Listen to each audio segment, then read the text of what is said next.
Thank you for your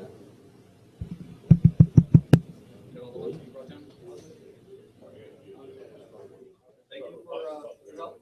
Oh, you're welcome, and especially with the gender changing things to help diagnose what's going on. Sure, sure. Thank you for gender changing. Right now? I thought it was one way, and now I'm another. You were my sister, and now you're my brother. There was a, traditionally when people have crack games, they have some dumb little chip tunes with a little like we are, we cracked the game, and that's fine. They're all, there's a lot of them, and I mean, there's people recording. There's people, yeah. So there was one that was for a very expensive mobile program. That's like an Ableton Live program. And the pirate song was this beautifully recorded doo-wop piece I've never heard. Wow. It was it's like, and the group was called Air. And it was, and it's like a bunch of Swedish dudes just being like, the crap, yes, we did. And they called out to the other group that didn't do it right. It was like, it's Air. And it was like, okay, like it's a beautiful song on its own. It was just like, nice. They probably used the program to produce it. You remember those. You don't remember Space Force. Super cracked. Crack my number down. All right, so I think we have. All right, so he's doing fine. I think this is if I'm here. Are you happy? Yes. In fact, I can probably stand to make you a little higher. I've just been under.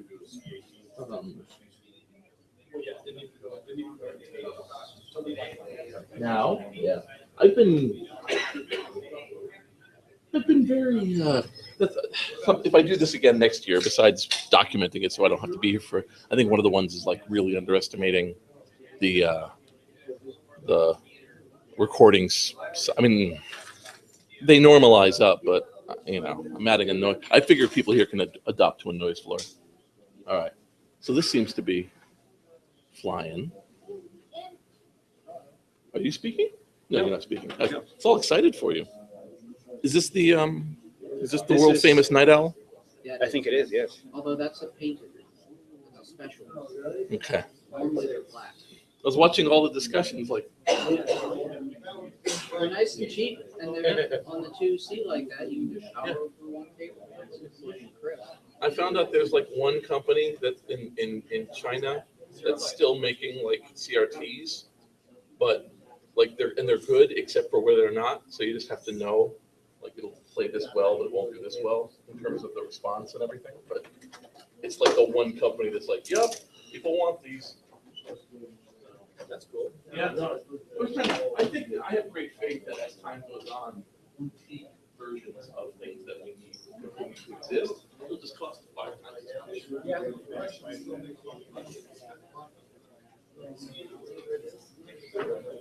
Right.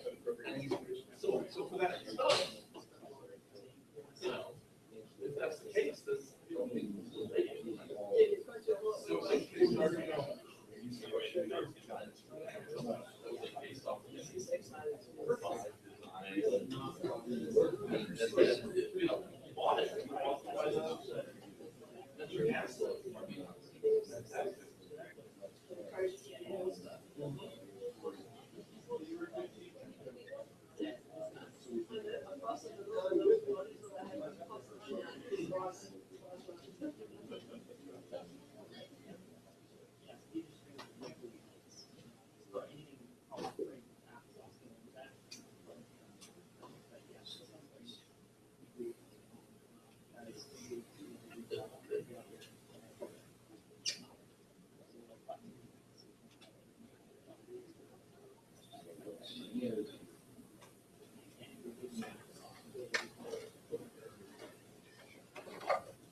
I mean, it's a minor.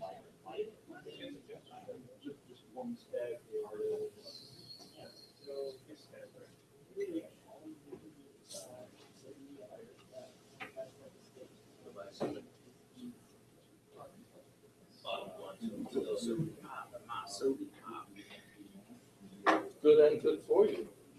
What made America big? Great. Oh, big. Big. In more ways than one. I'm still waiting for it. See, I'm like, okay, what's going to end up being the thing that turns out it made everybody fat? Because it's very hard to assume that. And I'm hoping it's going to be like, oh, we spray this on the inside of cans, and it's been making people fat for 30 years. Just turns out there's a group of people that just makes their metabolism drop to zero, and they didn't even know. Like half the crap that we eat, it's like, you can kill 5 rats 20 years ago. Shit. And then later, it's like, oh, man.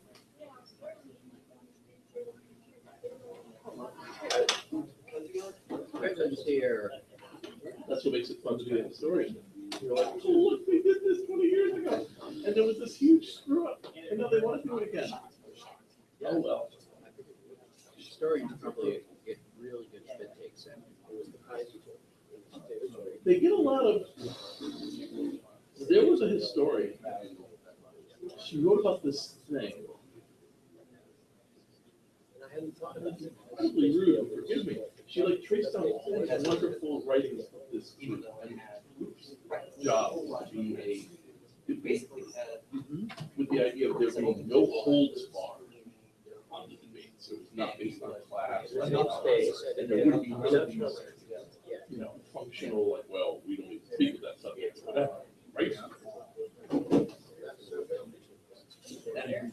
And the way, and of course, they would discuss sexuality, and food, and who discuss things and everything else. And the way that they're testing, figuring out whether or not this is like 1700.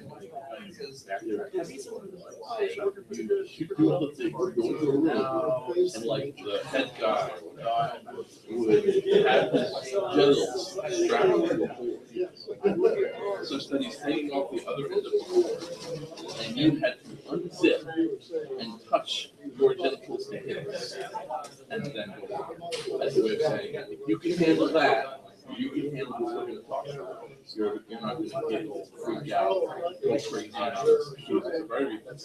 And I'll bet that was very effective. But the way she wrote it, she's like, she's basically combined all these citations and I was like, it was a debate society. Okay. And the idea was, none of this like someone goes, well, I believe this, I believe this. On TV. Did this and the other person else. So just that, the Bible doesn't even say that a lot. And that was the case where I was like, good research work, lady. You found that thing. Whatever.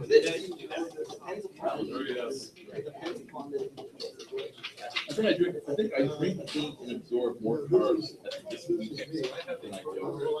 Eat well here.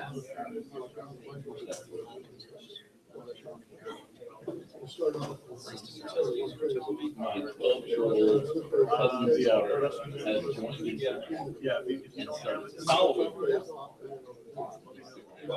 This guy following her, and it's just very. I don't have my local mirror.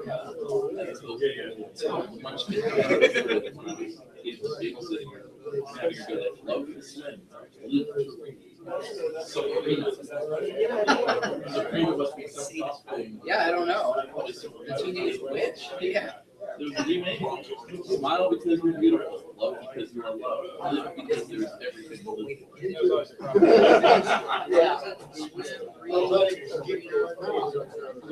So this is not plugged into something because I disconnected it just because I was confused. Oh, wait. There was one that was disconnected because I needed to borrow the cable. oh, if you're needed, so I can use this wireless line. Okay. I'm flexible. All right. I'll start the recording. I'll start the recording. Is it on? Yep. All right, everybody. Thank you for coming back after dinner. We now have David Schmenk, and he's going to be discussing the plasma language. Take it away, David.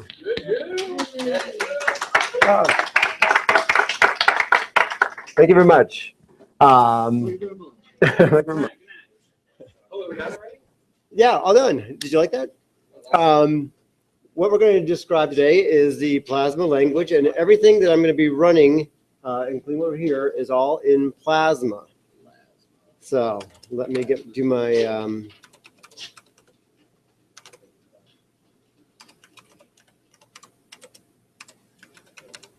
we are doing the presentation on the Apple IIc Plus. This one, just for full disclosure, is at 8 megahertz. So if things seem really fast, it's not just because it's in plasma. But this is about Plasma 2. This is called the Proto Language Assembler for Apple. That's what Plasma stands for. So it's not a full-on language. So remember that it is a proto language assembler, as that would go through the talk, that hopefully makes a little more sense. That's the way it's called that. And this is a code along. So hopefully you all got the link that I sent out earlier to download your disk image. If you did not, I will have a link here momentarily.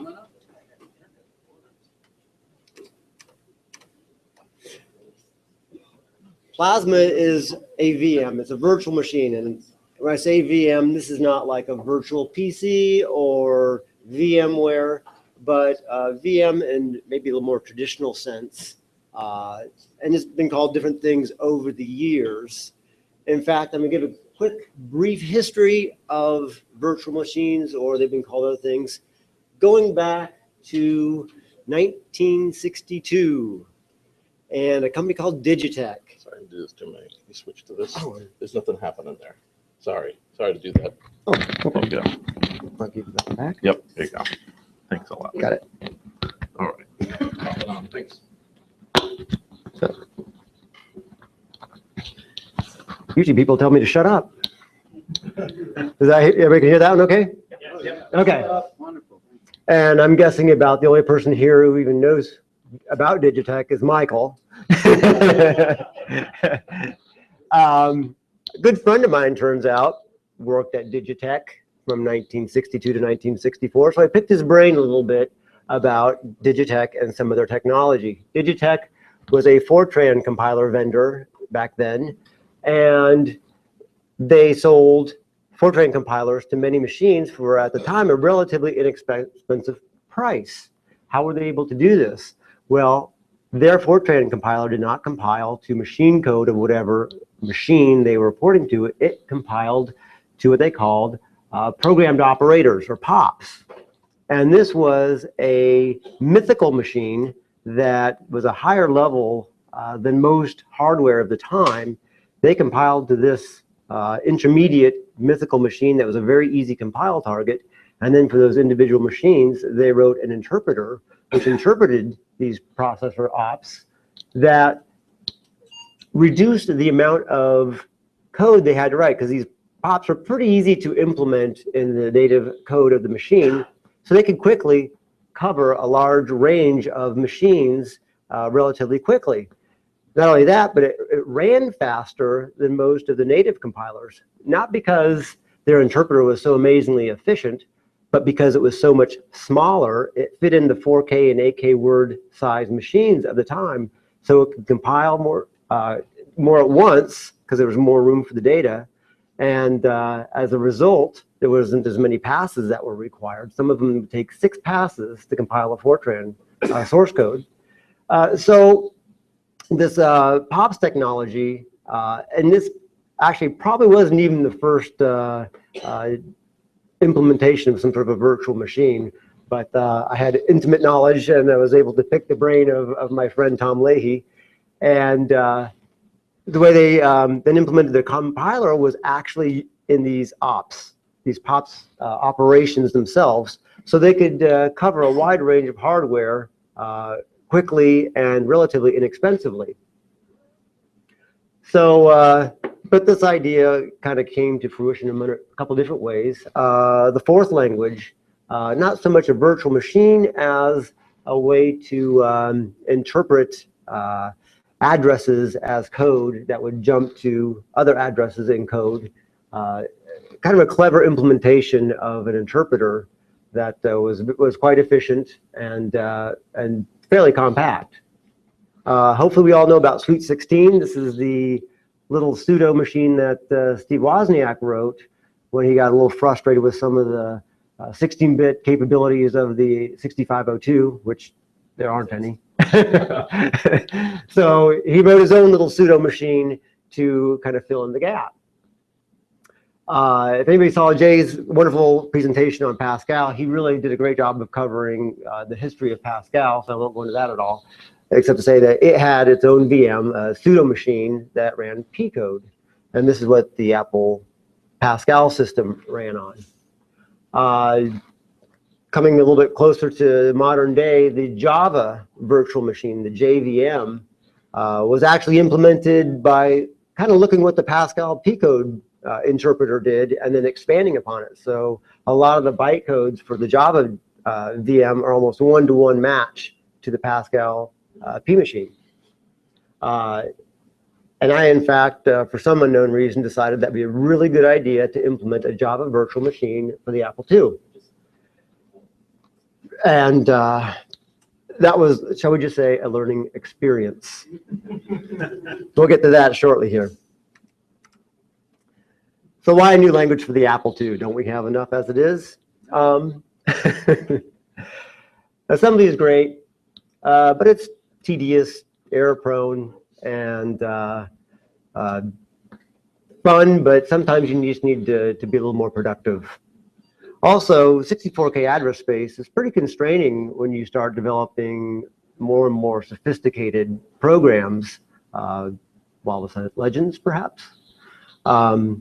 So just like the Digitech POPs architecture, being able to be more efficient code-wise can be very, very beneficial. Also, with the Apple IIc and 128K Apple IIe with their extra aux memory, it's convenient, or not convenient, it's available, but it's inconvenient. It's kind of hard to take advantage of the extra 64K easily. So one of the important aspects of Plasma we'll see is to use some of those features. And then real quickly, some of the traditional compiled languages for the 6502 tend to be inefficient. The C compilers, couple other compilers that don't generate the most efficient code possible. And then some of the syntax of those languages is stuck back in the 80s, and I wanted something that was maybe a little bit more modern. Of course, virtual machines are cool. Yeah. So looking back at all those things that I decided we needed a new language for the Apple. Mostly came out of my work with VMO2, the Java virtual machine. It was probably the most comprehensive software project I've ever done, and also a rather dismal failure. It was just too big for the Apple II, a 32-bit virtual machine with exception handling, with multi-threading. Yes, it had multi-threading, virtual memory. It was just too much, and anything that was non-trivial swapped itself to death. It just wouldn't run. It would just stop. So I developed on emulators running at about 400 megahertz. That was the only way to get through it and actually test everything. But on real hardware, no go. I wanted it to be simple. So when you look at the name, it's the proto-language assembler. That's kind of the key there. I only wanted two types, bytes and words. Didn't want to deal with a lot of types. Let the programmer deal with what those types mean. I also wanted 6502 friendly, which meant kind of shrinking down the scope of the language so that it fit well with some of the 8-bittedness of the 6502. For my call frames, a lot of languages don't specify that there's a maximum size for your local variables. Well, I said, you know what? If I have 256 bytes of local variables, I can do a lot with that, and it also makes the bytecode much easier to implement. I can use an index register that's 8 bits.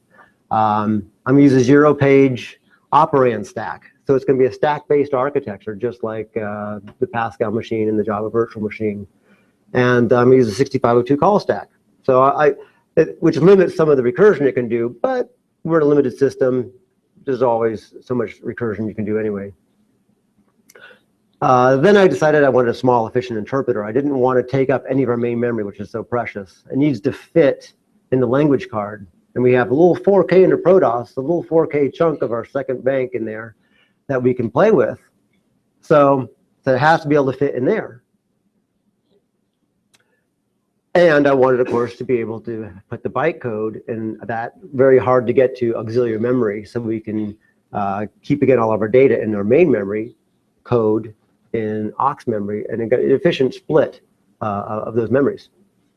And then lastly, I wanted a cross compiler. So for those of us that build in a more modern, say, Unix environment, we have tools there.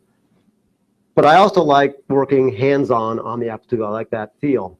So I needed, as a requirement, that it run on the Apple II, self-hosted. So the compiler had to be very, very simple. So it's implemented as a very small recursive descent compiler. For those of you that do compilers, brain dead simple. It's really a toy compiler. It's not even a real compiler. But originally I said I also wanted 3 code generation options. I wanted bytecode for the interpreter. I wanted threaded code, much like the fourth interpreter works, where it's just calls into the actual operations. So a trade-off between the efficiency size-wise of bytecode or the speed of native code. So it's sort of a trade-off there. And then I wanted it to generate native code as well.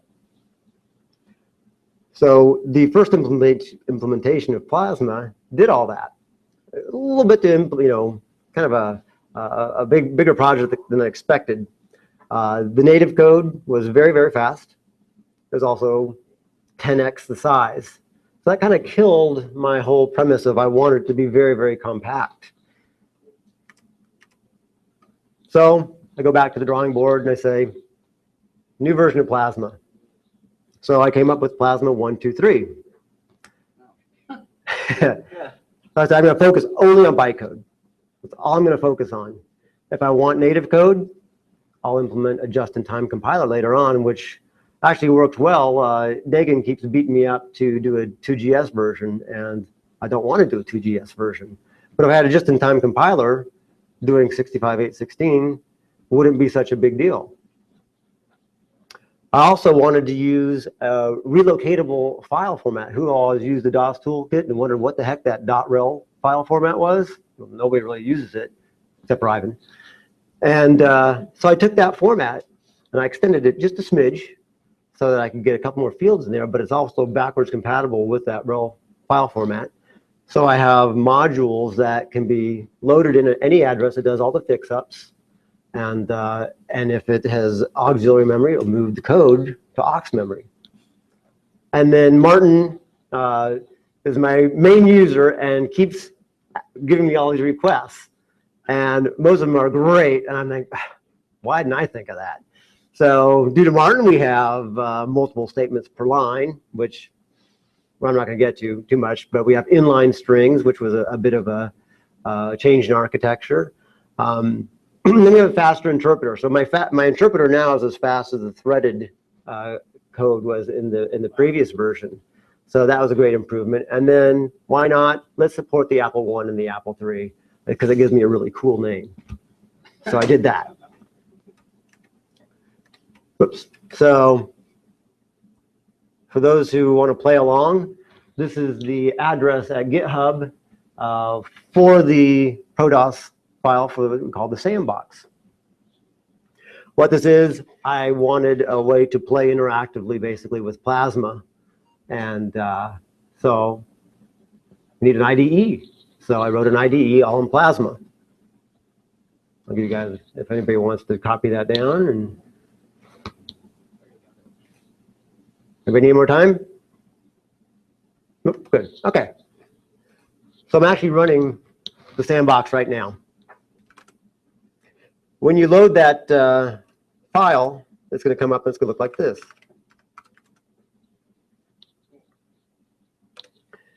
You're going to see a little help or introduction text here. It's going to tell you how to move around the editor of the IDE here. It's very, very simple. It's not much of an editor, but it's enough to get some programs up and running. Feel free to peruse that at your convenience. That's all it is. But what does it lead you into some of the examples in Plasma? So we're going to do a little bit of a program walk along. So to get to our command prompt here, hit the escape key, and it will drop you into the command mode. Escape key? Did you get that? And we're going to load the first simple example. Just hit return and it will pop back into the editor. And here's our classic Hello World program. Now the first thing we look at here is a bunch of comments, and I took Martin's advice and went with the C++ style double whack comment here, where it will comment from that the 2 slashes to the end of the line. So anything you see in there is just a comment. And then we get down here and we see puts, which is for put string, and we see our hello world there. I'm sorry, I got distracted. What was you exited and then at the prompt, what did you type? Okay, here just type R for read. Okay. EX example1.pla, ex.1.pla, and then enter. So that's your source code. See that? Hit escape again, and you can come back to our command prompt, and we're going to execute it. X is the execute command. We compile. It tells us how many bytes we compiled to, and just hit another key, and it will execute it for us. Ta-da! So this is about the simplest program you can get in Plasma, but it actually does something. Hooray! Now it starts to get a little more interesting.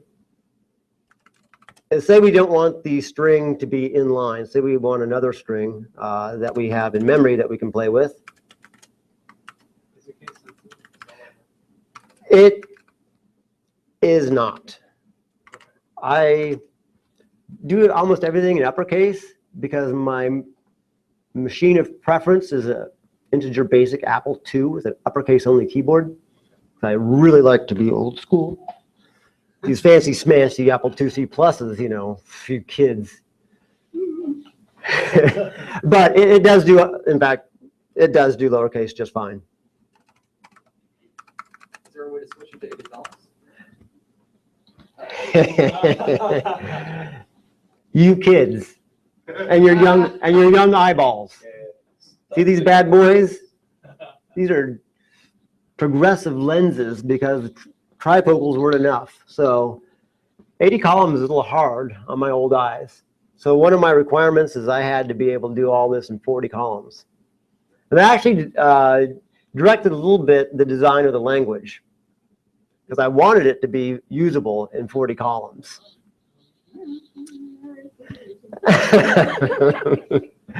So in fact, so the screen scrolls, it's 79 characters wide. So it doesn't force you to just be 40 columns wide, but I like my big characters, my big uppercase characters. Okay. It's your language. That's right. Your language, they're just coding. That's right. Now, so here we're going to use an actual string in memory.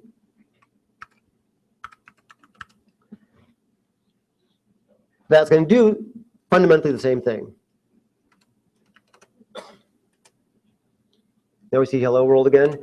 But what we've done now is we've put our string in memory, and we see an initializer. We use byte because they're characters. Hello is the name of the identifier, and then we're initializing it with the string hello world.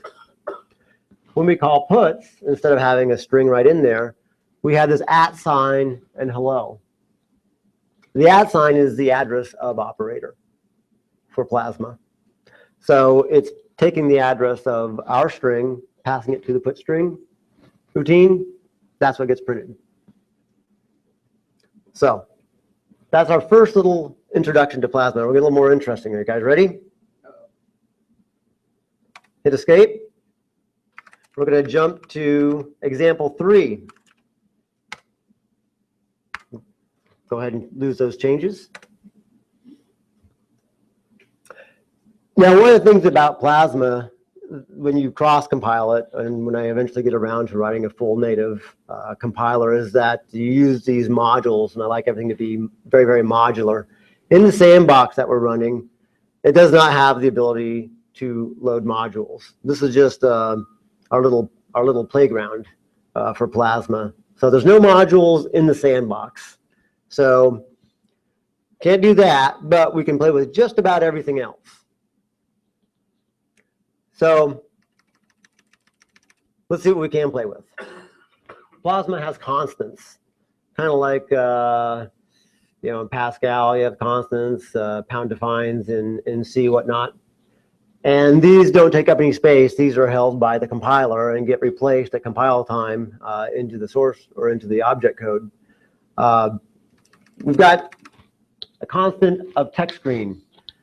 Now, hopefully that looks a lot like a 6502 assembly language constant. Plasma uses the same nomenclature that most 6502 assemblers do for hex, which is to precede them with a $sign. Gets used just like a regular integer. And then we have our screen size, which is just normal integer. And now we've created, following that though, a byte array.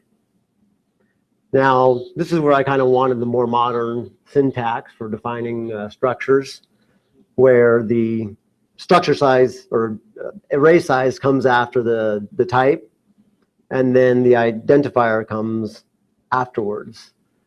Now, Plasma does it both ways. So you can put the size of the array after the identifier as well, but whichever way you choose, pick one and stick with it so it looks consistent throughout your source code. We have a couple more variables, and then we talk about some of the built-in functions that we have in the sandbox to call from our code. We have syscall and call. We're going to get to these a little bit later. These are really handy routines for calling other parts of the system. But we have some pretty standard stuff. We have memset, which is like just like the C code version of memset. Memcopy, same thing. Putc puts a character. Getc, same thing. For getting them. Put integer, strings, home, and goto.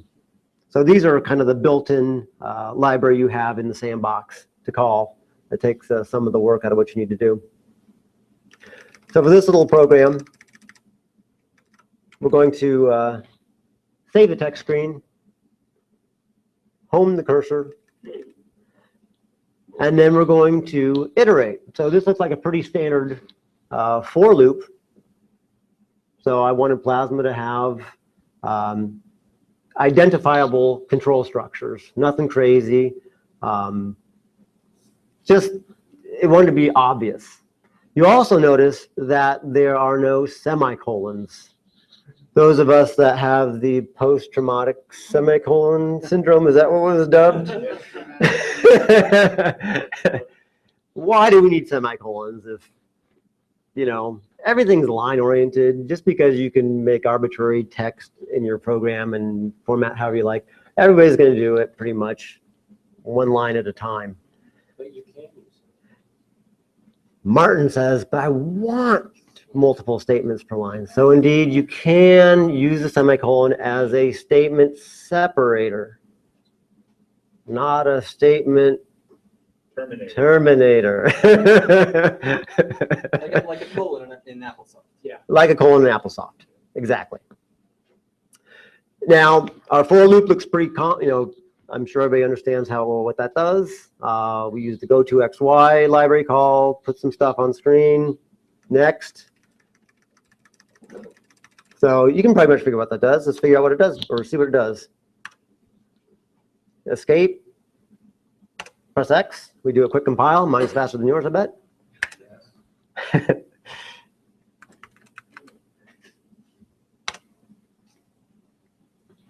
Not very exciting. What it's just showing off is the use of the library routines. So that kind of also, that whole comment shows pretty much what you have available to you inside the sandbox for your built-in library routines. So what's the difference between, so this sandbox is just something you put together for us and grab, or is that because it's not quite complete? Well, the sandbox is it's a playground for messing with Java. Wow, I'll cut my tongue off. For playing with Plasma. Because I wanted something interactive. I didn't want to do the whole edit, go to the compiler, then link, then go run. I wanted it all kind of be in one stop shopping, if you will, just to interact with it, just to get a feel for how it works. I think having a very interactive system goes a long way to learning and using a system, a programming language. And then once you move beyond that, you can. So crudely speaking, then is the sandbox sort of analogous to basic.system? It's not product, it's not the VM per se, but it's the editing environment. Is that right? No, this is all written in Plasma. Okay. And it's all being interpreted by the VM. Right, but in terms of Sandbox's purpose, this is where we interface with it as users. This is the user interface to it. No, this is just the sandbox. This is just a playground. This is just So you wouldn't write a serious program in the sandbox? no, but you might try out some algorithms. You might want to see what the language does. So where do you write a serious program? So a serious program, you probably go to Unix. Oh, okay. So you write it outside of the Apple II environment, and then you. If you really want it, okay. Got it. and there. Then you use an editor, and then you don't worry about 80 columns on the Apple II. Exactly. Okay. All right. No. And I promise someday that I'm going to do actually a real compiler that runs under ProDOS. Got it. And I just have to pull the compiler out of the sandbox and make it generate a rel file as opposed to compiling straight into memory. Yes, Michael. Are null statements legal? Like semicolon, semicolon? Yep. So you can use it as a terminator if you like. If you are so inclined and you love your semicolon, knock yourself out.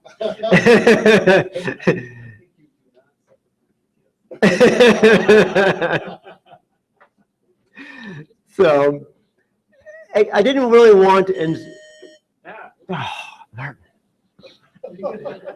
That's what example 2 does, apparently.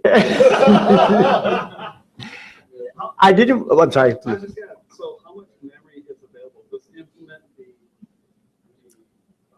all docs and stuff in here? So for the sandbox, this is running just in 64K because it doesn't compile to the aux memory. So this one is just compiling into our 64K. Yeah, so you get 16K for your source. You get about 5K for your executable and data to play around with.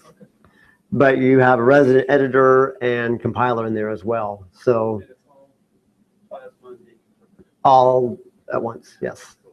So it's all right in there. Of course, all the source code is on GitHub too, so you can go check that out and see how it's implemented. But it's one big ginormous Plasma file right now. It's kind of ugly. So no criticism of that, please. Martin is actually, if you want to see really cool Plasma code that's probably all modular and modern build tools, go see Lava Fudge and what Martin's been doing. He's doing the cool stuff. We're going to move on real quick here. We're trying to move along here to example 5. So R for read, example 5.pla. Here's where the real power of the language comes. Power is in function definitions. So here we are defining a rather ridiculous function to add two numbers together and return a result. But for demonstration purposes, we'll see that def is our function definition keyword here. Add is the name, and then we have our parameters, A and B. Now you notice they're not typed. There are no types, right? There is no spoon. They're all words. So A and B are words, whether you want them to be or not. But then we are creating our local variable, C. Now we give these types because they define how much storage we're going to set aside for them.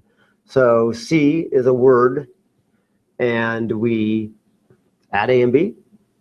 How do you know that A and B are words? Because you have two types. You have a byte and word. Yeah, when we the byte and word only matter in memory to memory addresses.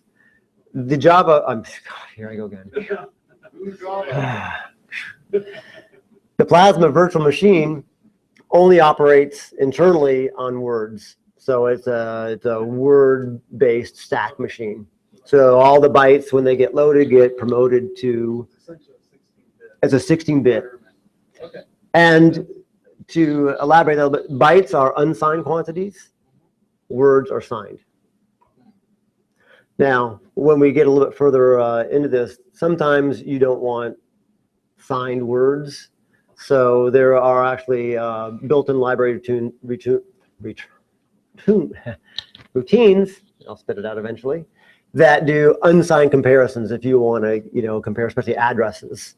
And so you can do some unsigned comparisons by using these library routines for that. So if you needed to do something like float, you probably turn on this into pointers.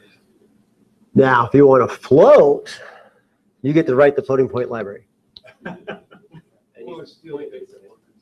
Yeah, and so Plasma does not have any support for floating point natively. And does it have any support for values larger than words? How do you handle values larger than words? Use two words. Use two words, but you get to write the library code for that. Right, okay. Yeah. Yay, So the idea was to keep 99% of the functionality that you would need in the VM. When you need more than that, then I assume you're sophisticated enough exactly to do it. Are strings like pointers that are 16-bit pointers that being passed around? Well, strings are in memory. If you want to pass the address of something, then you use that ampersand, which is the address of. Okay. And strings themselves are constructed using the Pascal string type, where it is prepended by the size. Am I echoing? So in memory, you'll see first the size, and then you'll see the actual characters following it. So, That's it. Mike? so an array of bytes is the same thing as a string, or is an array of bytes separate, different from a string? They're the same. So they both have a length of them. The arrays don't. That's up to you. And we're going to get to that just as soon as I finish this example. Last thing to point out before we run this example is that we have this keyword now done. That tells the compiler that there's no more code afterwards, and so you can just put whatever you want after the done keyword. If you want to just document or write a book or whatever you like to put after the done, knock yourself out because the compiler will ignore it. We'll run this one real quick. 3, very exciting. And make a real quick addition is that we can show that this does indeed do recursion.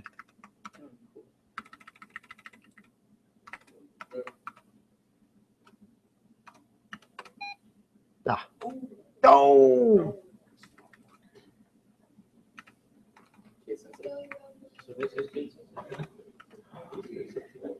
Hecklers. Yeah, so maybe it is case sensitive in the sandbox. 7. So we have add, call add, and what we do is it is fully recursive. Our local variables, it's a call stack, just like any other real language. So our local variables are freed up as soon as the return returns. You can only have 256 bytes worth of local variables. So that's an Total or per function? per function. Okay. Only per function. And however much memory you have in your computer, that's still free. So let's go to example 7, and we'll get to the strings here.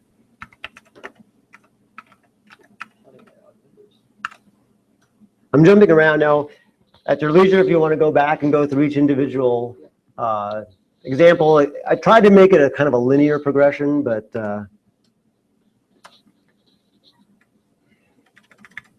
so here's where we're going to define a string again. Now you notice I have empty brackets.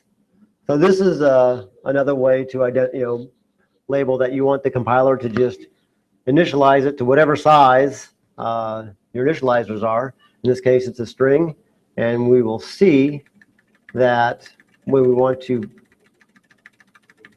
get the size of the string, we'll look at a certain address. We're also defining another array called the text screen, and those of you that have played with memory addresses of the text memory, these are the addresses for each line of the 24-line text screen. But notice how we've initialized it. We have word with empty brackets and text screen. Now, what that does, that doesn't allocate any memory. It just allocates a label. It's basically null-sized array of words. But then following it, we now have a word with no identifier, but now we're initializing that no identifier with values. So that's just putting, just like an assembler would, our data right into memory as it finds it. So we have a label, text screen, that takes no memory, and then following it, we have the data for the addresses of the text screen. We're going to use this as a two-dimensional array so that we can directly address screen memory. We go to our code down here, and again, we have a for loop. But if we look here, we have I equals 1 to a string dot strlen. Well, this is how we put in offsets to our addresses. We go real quick up to here. Here's our string. It's Plasma is cool. Is that we prepend the string with the length before we put the characters in there. We also have a constant strlen right here of 0 because the offset of the actual length byte is 0. We are basically going from 1 to the length of the string because it's pulling that length of that string right out of that memory location. And then we're going to write that character directly into the text screen memory by using a multi-dimension statement here. We have I is going to be the row of our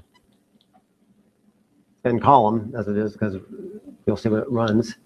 So we're going to index into our row array. And so the arrays are defined as arrays of arrays, not a contiguous big chunk of memory that you might get with, say, C.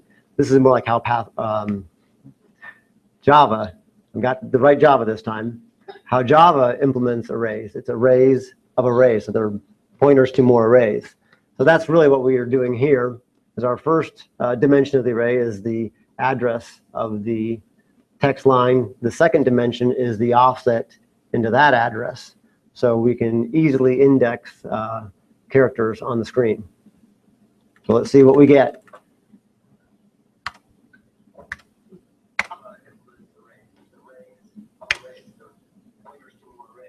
Sorry about that. Troublemaker.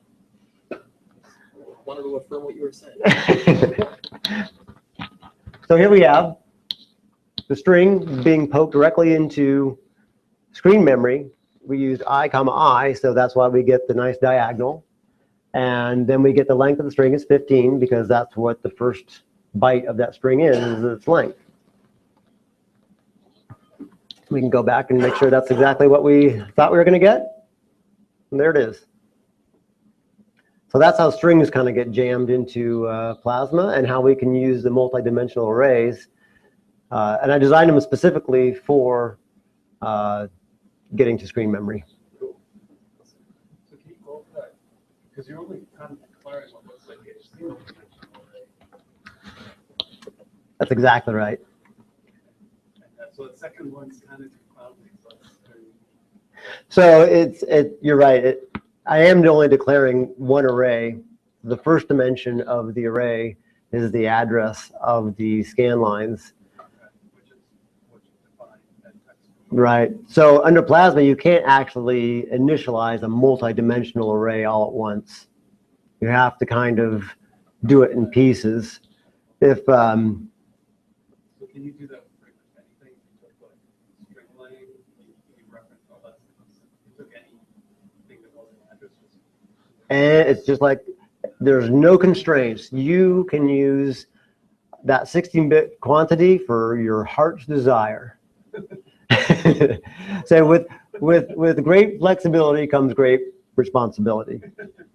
So I didn't want to, put any, restrictions on how you use this. I want to make it expressive, small, lightweight. In fact, it looks a lot like the precursor to the C programming language. It's called the B programming language. Very big jump in there. But if you go onto Dennis Ritchie's website, which is still maintained by AT&T, is they have some links to the B programming language. And it doesn't quite look like this, but the same concepts. And it came from BCPL, which there was only one data type, a word. So a lot of similarities there. Let's see if we wanted to cover anything else. Yes, sir. For loops, one, is it accessing a string .strlen that is accessing that byte every time through the for loop? Is it like could you change that during the for loop? What would happen? Is it recalculated? It will access the last value every time, but the counting variable is actually kept on the stack. So that was the optimization I made for loops, was this variable I. It keeps that on the top of the stack, so it can just do a quick increment opcode on the top of the stack, and not have to do a load, increment, store operation for every part of the loop. But it can do that compare to the end. It does that in the memory location every time. And also, is there a down to like Pascal does? There is a down to, exactly like Pascal does. So I guess I should mention, if you go to the GitHub page, there in the README is a fairly brief description of the language. However, if you go all the way to the bottom, there are some links. And one of those at the bottom is the Plasma reference user manual. And if you click on that, that will give you a nice detailed description of all the ins and outs of the Plasma language. And it will go through the for statement and give you all the options. There's also an additional step if you wanted to. You could go step 2.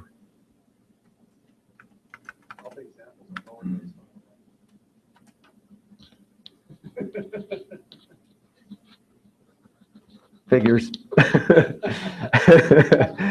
good. So your dot operator is like pointer map, right? So you also have written that as a string square bracket 0.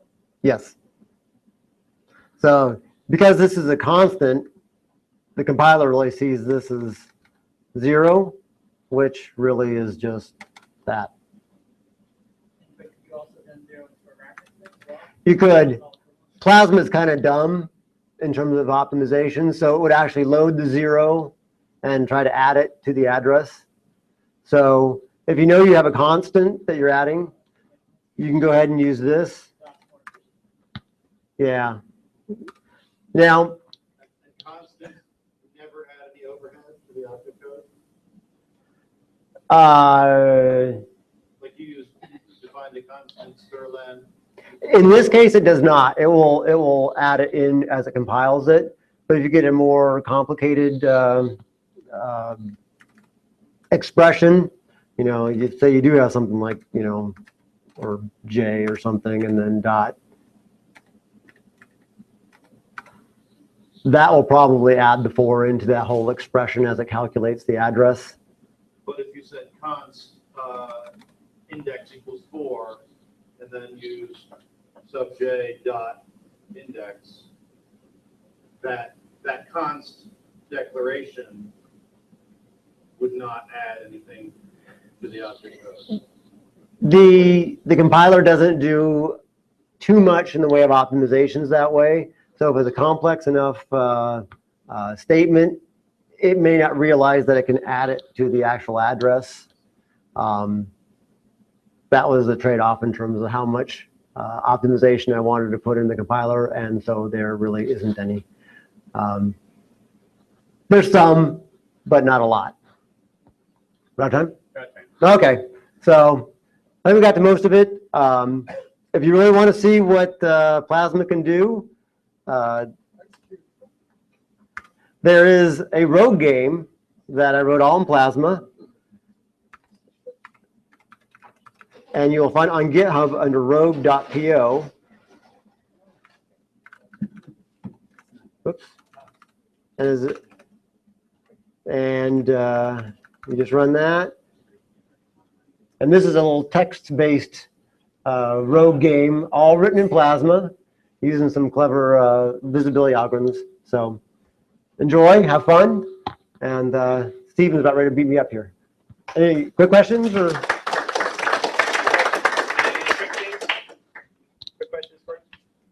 Go. Are you gonna get together with Quinn and combine this with Weekly? I was thinking, But actually, for the Java VM, I actually did a whole little mini GUI, but it would lock up as it swapped itself to death. So it wasn't very interesting.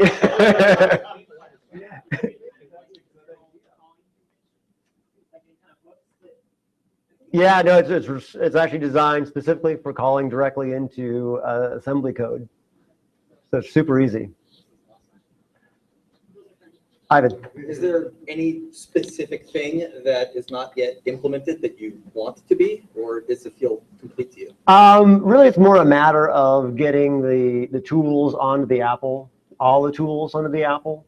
But as a language, I'm pretty happy with it. Martin's going to go, no, what we really need is... I'll be joining you soon. Yes. And, you know, there's room for doing some things here and there, but generally I want to keep it lean and mean, and I'm kind of done implementing more features. Okay. Peter. You support more than 128 gig memory? If I have extra things. So I do have a memory manager module that I wrote that I actually got from my VMO2 project. And it will pick a very convenient swap space, including RAM disks or CFFAs, and it will swap blocks in and out, but it's a kind of a handle-based memory manager. That's how you get around getting access to more easy memory that way. It doesn't have support for really executing out of any more than the aux memory. So, yes and no. Thank you. All right, thanks.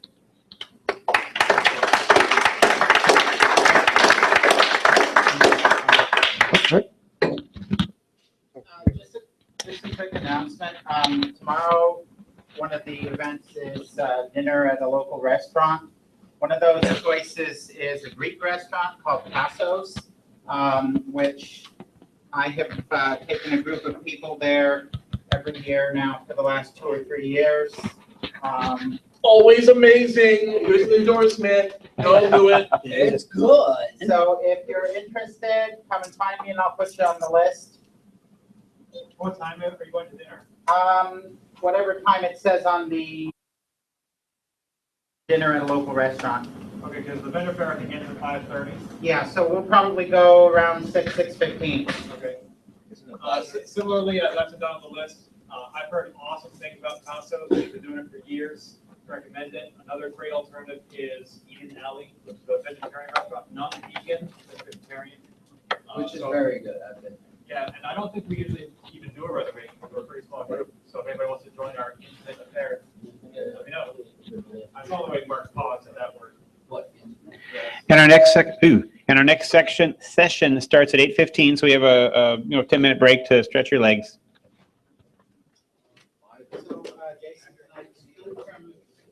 You are next. Yes. You are so next. Yes. What are you yes yesing? Huh? What are you yes yesing about? The RetroConnector. Like I said, it's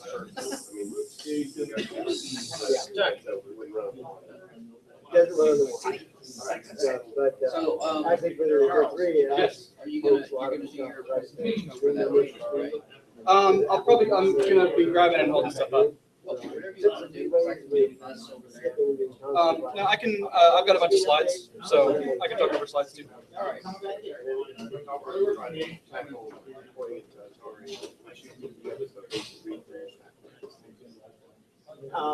Now I just use a zero page, I just move 2 bytes to zero page. Then I actually, depending on how you want to do it, I can hardly put it on zero page, but use that way. And everything else you can kind of put wherever you want to. Okay, so how can it be up to August? Not at all. So,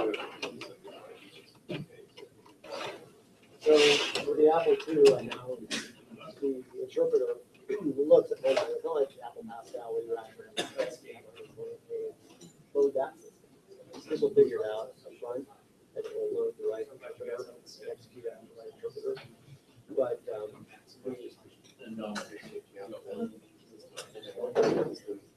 if you want to cite something before, I take an Apple one. VM. That's like start this one. If I can get one to work, I'll don't trust me, I'll make one work. I would provide some memory. Because you're, hey, that's the only requirement I have. Whatever you want. Only very important. Oh, right on. Awesome. Let me know, and if you need any help, just send an email. You can get that. Waiting for this one.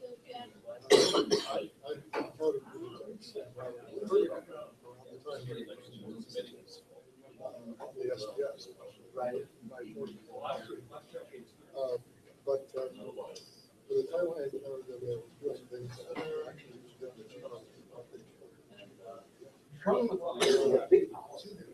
well, yes.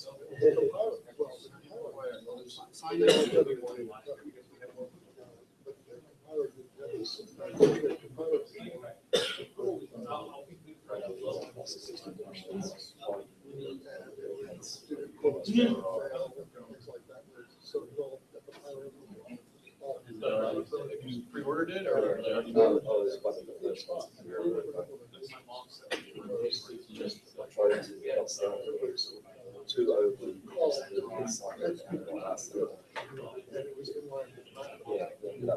And so, there's more.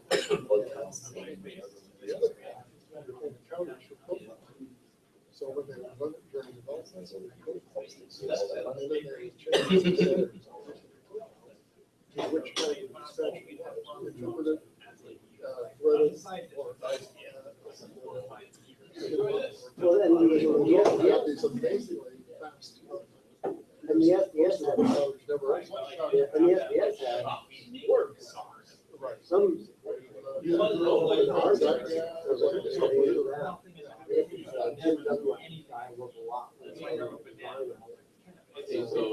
But my friend Tom Leahy, yeah, he's a great guy. I didn't know Leahy for trainer systems. He had a, he knows his money. Yeah, well, writing the farm was. So, okay, so those are the other guys.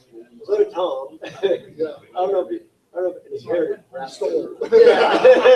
I asked him, I was like, so, get to the right. Yeah, well, they kind of came out. But that time they were in Wagmire and PL1 filers. I knew they didn't have any money.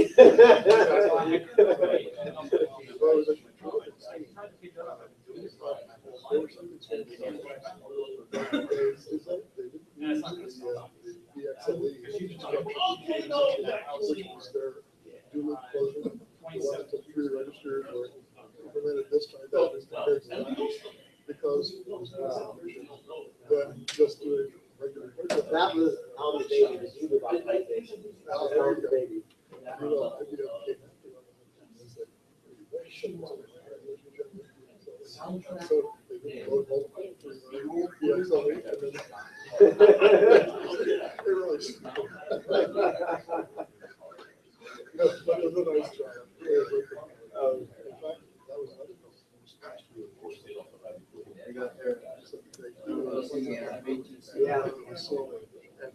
Yeah, and radio. Yeah.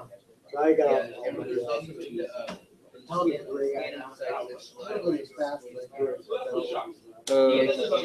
Where's the?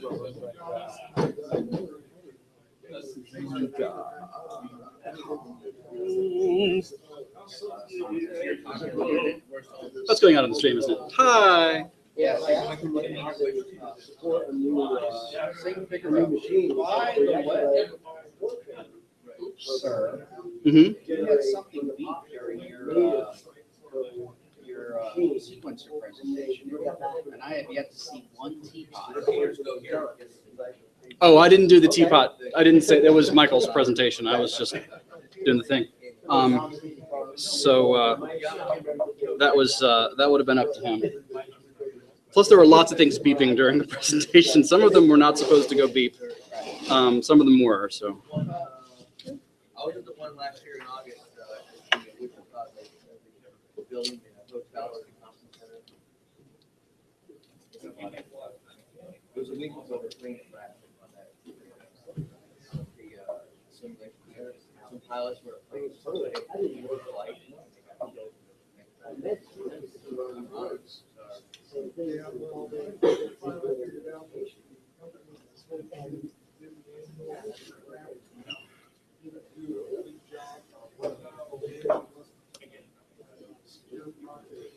So hello to all the intelligent beings on the stream.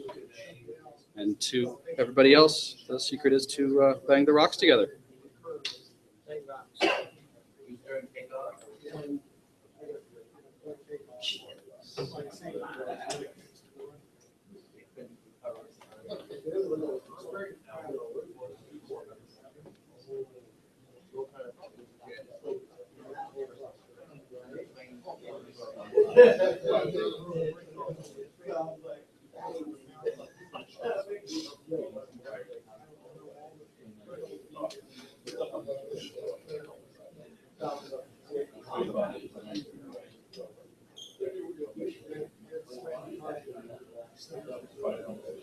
That was the first people who died in a simulated plane crash. First people to ever die in a simulated plane crash. No one's ever died in a plane crash.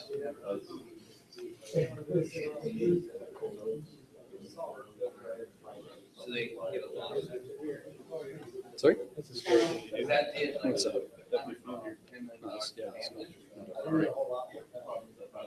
Are you ready to be you? You have the microphone already?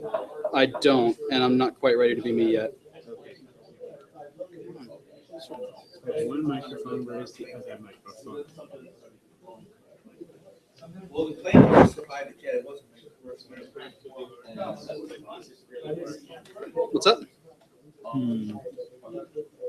have two, but I do not trust one of them. I do not issue what I'm trusting. Yeah, Casey was ZJJ. I had a ticket. I don't have room for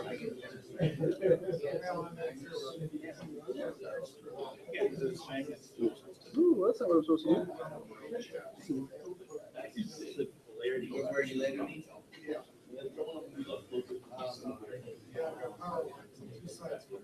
You can get a foil, magnetic foil. Like the MFJ or foil. Magnetic foil.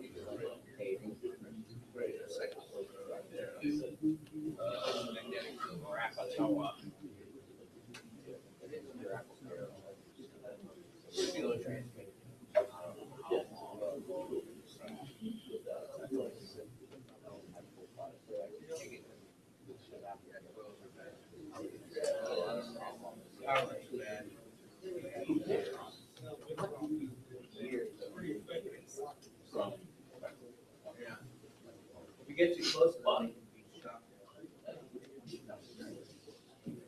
Yeah, I'm good with it. But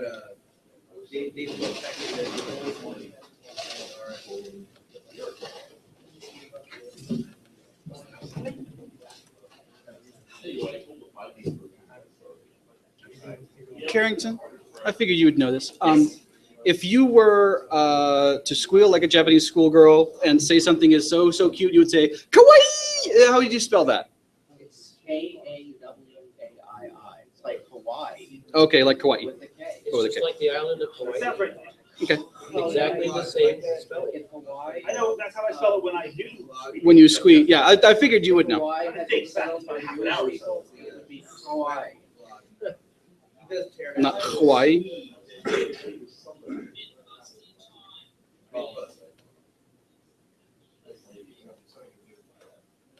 Yep, cute.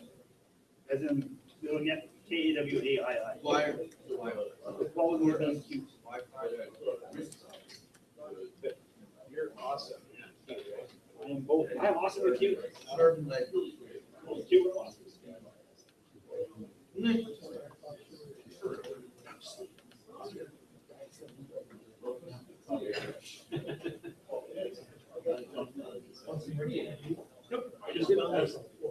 Yeah, that's because I thought it was like,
I'm ready whenever.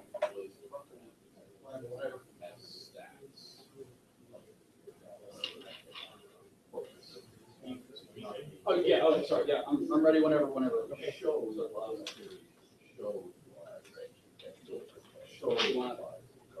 Give me the intro. Or just I will sit here. That's what it was. I don't have my phone. Hey. can just speak in my booming voice. Oh, did you ever get a 9-volt? Did you ever get a battery? We got one for one of them. We got one for one of them. All right, ladies and gentlemen, there's now time for Charles Mangin to be telling us about RetroConnector amazing things. And after this, at 8:45, I believe, is the Space Station Interactive Fiction Adventure. All right, all right. Here you are. We Atari. Yeah. All right, so everybody hear me good, good, good.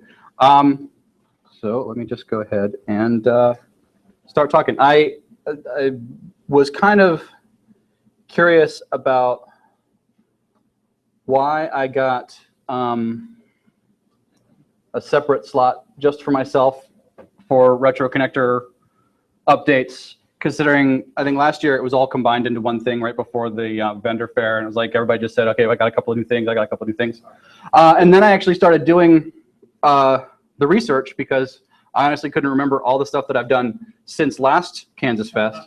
And so one of the most recent things that I've done is I started doing these t-shirts on Teespring, none of which have really sold very well, but I thought I'd bring it up because I'm just going to keep doing it, and there's no cost to me to make more designs and put them on Teespring. The only downside is that when I post one, at least depending on how many, how many the goal is, at least 3 people have to buy one before they'll actually print any of them. So when I put a new design up, what I'll do is post it on Facebook or post it on my website or what have you. And if 3 people will buy it, then the shirt will get made. Otherwise, it'll just go back into the archive. And when I'm ready to do another one, I'll just reactivate that shirt and anybody can buy them, whatever. So this is Steve Wozniak's first patent for the a microcomputer for use with a video display. This is his patent on the Apple I. I thought that belonged on on somebody's chest. You probably saw me wearing this one the other day, if you've got floppies. And then, of course, I had to put a notch on the back so I could write on the back of the shirt. The 2C and the 3 each get the design patent drawings treatment, and then there's more drawings on the back of the different sections and stuff. And then, of course, the M100, and I'm getting a lot of feedback. So I don't know if I need to talk a little bit more quietly. Well, I'm hearing it up. Okay, I don't know. So yeah, the M100, just because I'm obsessed that way. And the original Mac and the patent drawings actually for the first set of design drawings have the Twiggy drive there, and no holes for the for cooling, and then the back as well, so you can be front and back. But the reason I call this stuff that I do RetroConnector is because I want to connect all the things. So this came from either a Usenet post or something on Facebook from the Apple III group about how to hook up a 20-pin disk 2 to a 26-pin drive for an Apple III, and it's really it's a straight-through cable. There's no modifications. The only real thing is that you have to get this notch in the right place. So you just offset the cable so that pin 1 goes to pin 1. And if you're connecting one of the SD floppy or other floppy drive emulators that have a male 20-pin, this cable will work for you. But if you have a regular disk 2 and it has a female end, you can plug this in and it turns your Apple III, gives you a male end to connect things. I also make cables of all stripes because this is a keyboard cable for an Apple IIe. These are the difficult to find Y cables for the 2E card for the LC. This is an adapter for, gives you a 9-pin adapter for the back of, say, a 2 Plus to go to a, no, is it the other way around? No, that's right. This goes into the back of a 2C and gives you a 16-pin dip port for an older style joystick. So if you have a joystick that would normally go into a 2 Plus or 2E on the logic board, but you can't use it with a 2C, or if you want to use it for the external port and not have to pull the thing open every time to change the joystick, There you go. 9 pins is 16. This lets you plug a USB gamepad or joystick into an Apple II. This lets you plug an Apple joystick into your modern USB Mac or PC for use with the good kind of joysticks. This lets you connect your Apple IIe's keyboard. This lets you plug a USB keyboard into your Apple IIe. And I'm redesigning this board so that it doesn't go into the slot thing, and it'll be a lot smaller, and it'll plug right into the keyboard slot. That's on the list.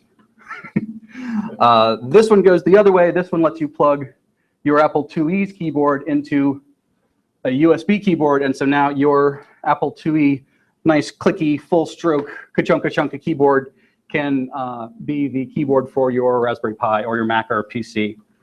This one does the same thing, but for the 2C's keyboard, slightly less full stroke and clicky, but just as nice to type on. And new for this year, I've broken out pins for the lights and switches on the top of the keyboard. So if you're if you have this is basically an Arduino clone that sticks on top of here, the TC++. And if you are an Arduino hacker and you want to write something that triggers on pin 8 or 9 or 10, then you can make the LED blink, or you can have the keyboard switch affect something on your Pi. Same thing with the 4080 column or Dvorak switch or whatever it is. Oh, that's the keyboard switch. One of those doesn't exist on the 2C+, but it's just a dead pin on the connector, so it won't hurt anything. And as I showed you last night, the adapter for the M100 to make it into a USB mouse, and this is what the inside of it looks like. And you'll notice that this is the first thing that I've made that actually has a case and a label. And so I've done cases for all of them, all the stuff that you saw that has a board and a logic board, instead of having stuff sitting out and potentially shorting and whatnot. I found cases that'll fit all of them, and John Leake, who is here at KansasFest, but he's not in the room. I was going to thank him personally. John helped me with getting the labels printed for those, so they're really professional looking until I get to them with an X-Acto, at which point all bets are off. So if you have one of my products, and if you have it here with you, I will give you a discount and just give you a case.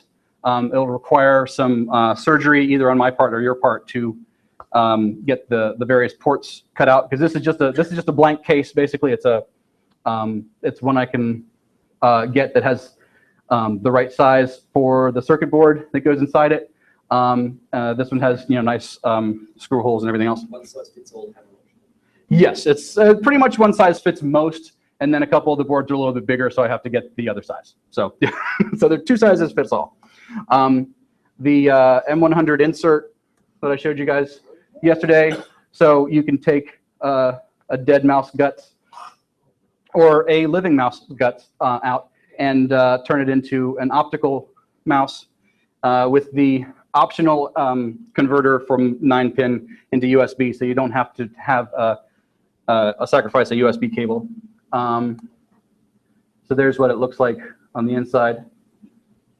And the thing that I like about the way this case design is, it's given me some good places to put retention for the board, so I don't have to drill any screw holes. I don't have to modify the mouse at all.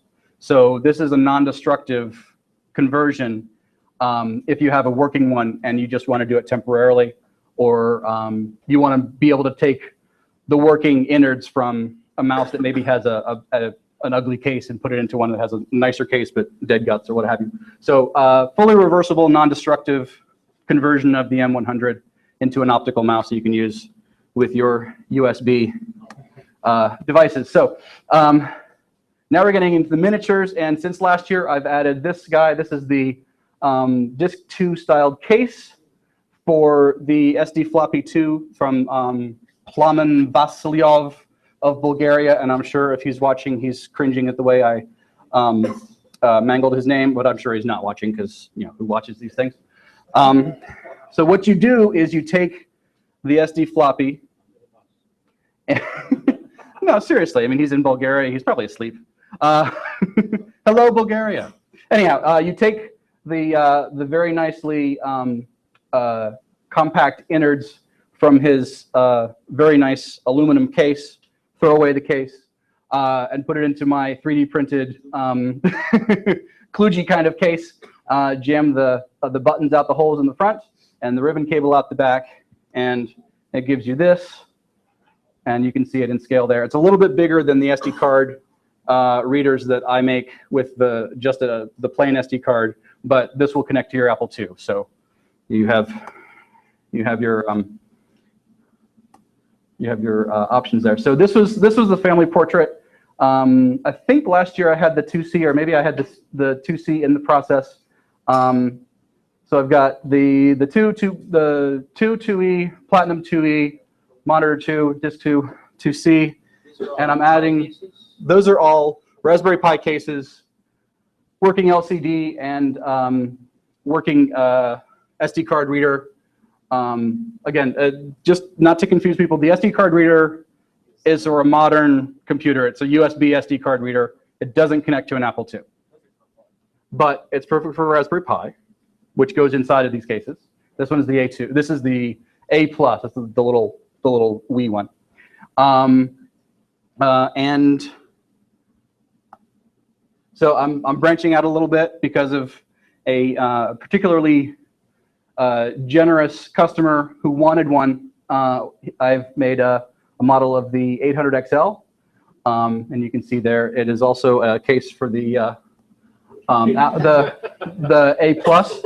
and a matching 1050 SD card reader floppy drive. But I'm also branching out into 16 bits.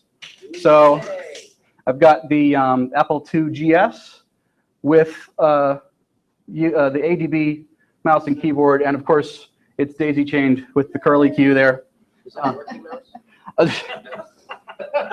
We expect a lot.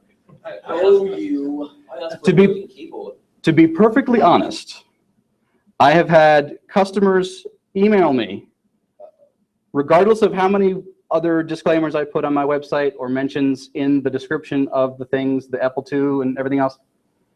They see this picture and they email me and say, "Oh, does the keyboard work?" And I prop a quarter up next to it so they can see the scale. "Oh, does the keyboard work?" Type with the toothpick. You can type with the toothpick. I am working on a very tiny membrane keyboard, tiny matrix keyboard. So far, I've got it. It's in the works. It's not going to be the full throw, really clicky keys though. So I'm just going to forewarn you. But the GS I really like because it's basically a box with a box stuck on the front, which was really easy to model. But the mouse and the power button on the keyboard, when I'm done with them, the one up here is sort of a prototype still. We'll have a tact switch under them, so you can click. So it'll have a little click on the mouse button and a little click on the power switch here. And because they're actually wired in through this cable, you'll be able to hook that up to a couple of the I/O pins on your Pi. And if you can ground a pin or power a pin on your Pi, you can trigger a script. You can shut it down or restart it. You can launch a GS emulator or whatever from a click on the little external guy, and just blow all your friends away because they'll be so jealous. So there's the profile with its sticky outy chin, and the back with a B+ Pi 2 or a B+ in there, and then there's his big smiling face. Since last year, I've also done a miniature, also working LCD screen that matches the scale and color and everything for the 2C. I had this guy here last year.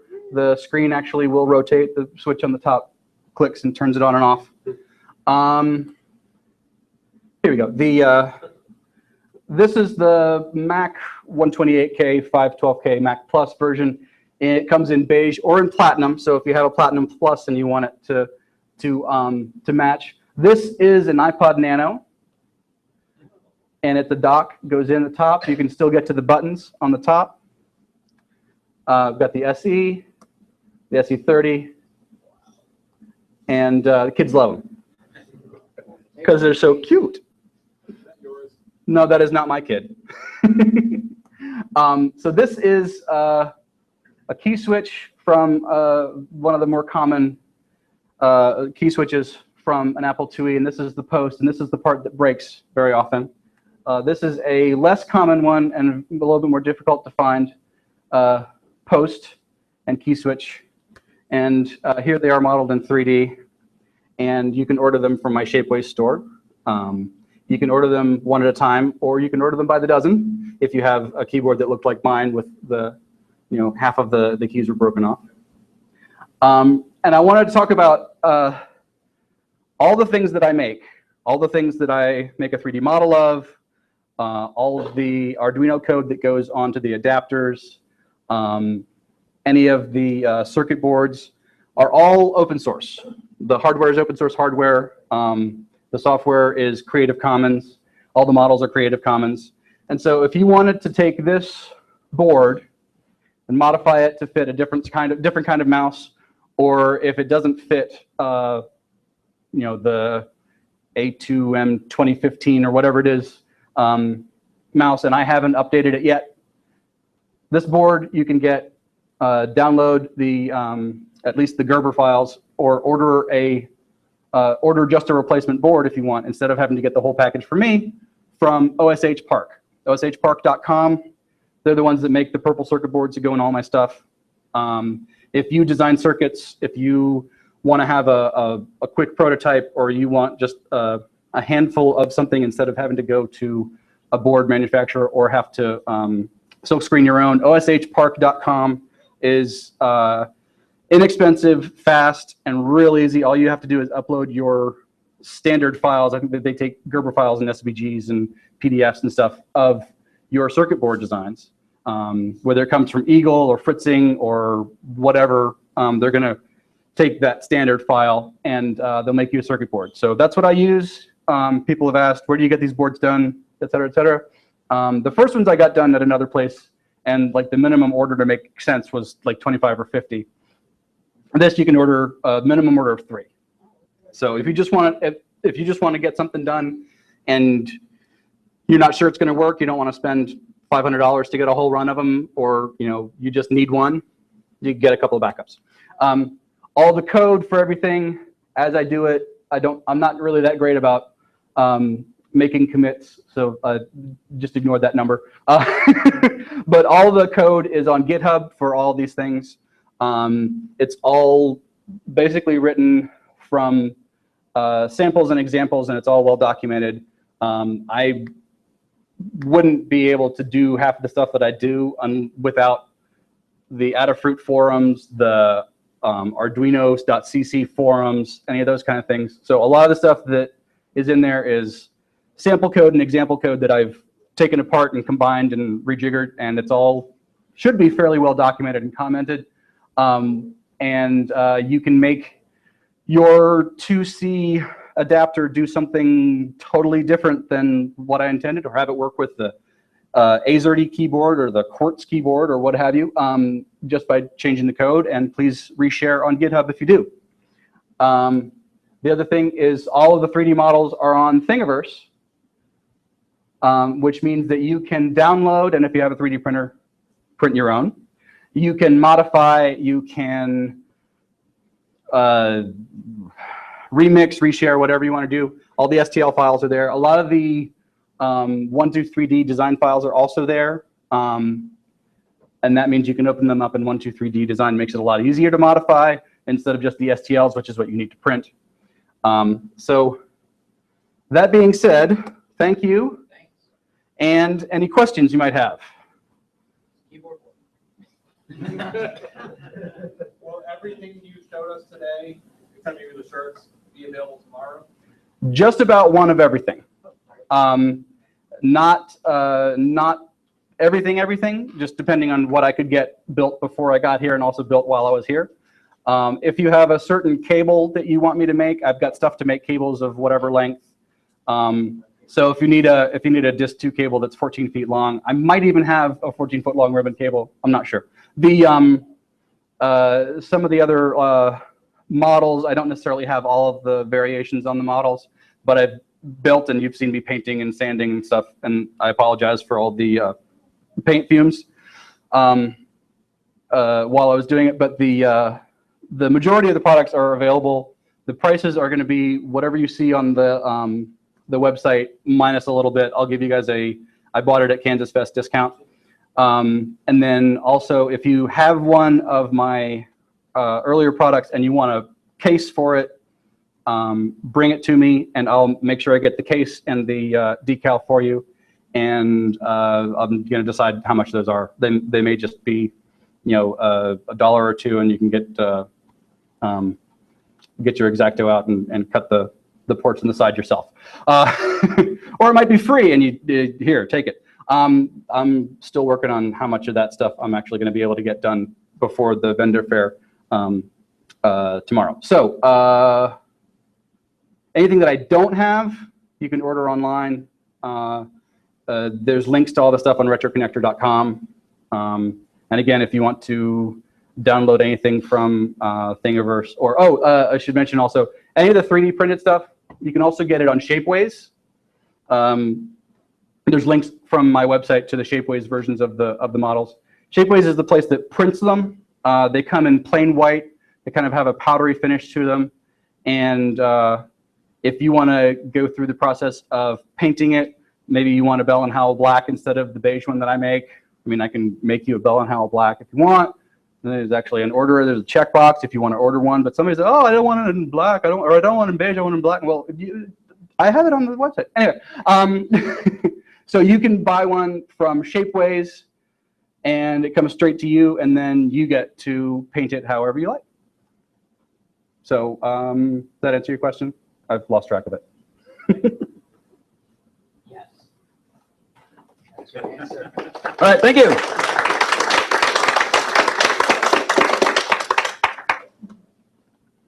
That's great. Now it is Just time. keep getting better. I just need 5 minutes. It's not time for a space adventure. Now you are perfect. Yeah. Space Madness. Space Madness. That joke won't fly on Polygamer. That joke will kill on Polygamer. Thank you so much. Oh.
All right, so if he's doing it,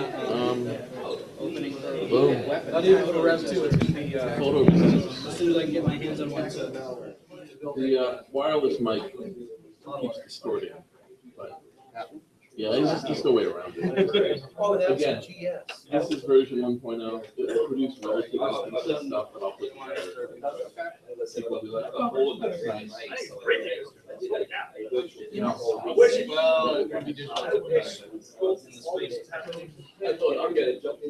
funny how I feel that every time somebody gets on it wasn't before. You wouldn't understand that feeling. What? We're talking about old shit. No, since it was over now. But now it is. Yeah, I actually heard by the end I was here. Oh, no, there's that, but there's. I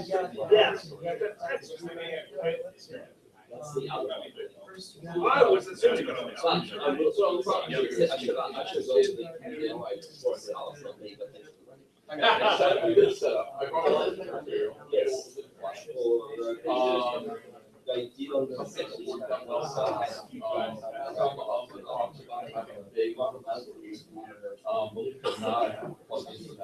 But it won't take it. This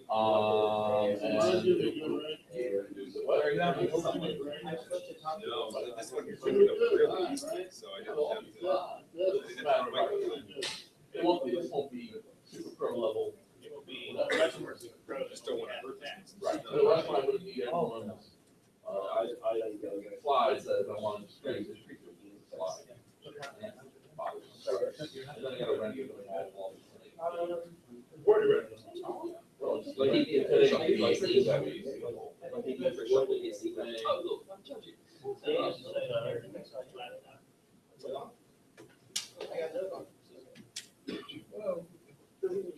Something that you don't plug it into to make sure that people can't carry it away. It doesn't lock at the top, it just keeps.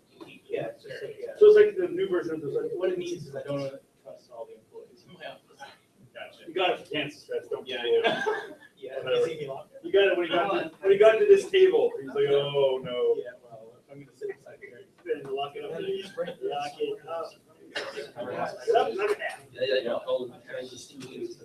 Sorry? It says, all you need is this. Somebody gets it nailed down, it's mine. Here's the week. And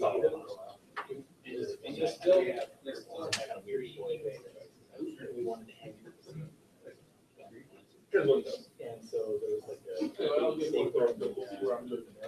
next year. We want the change.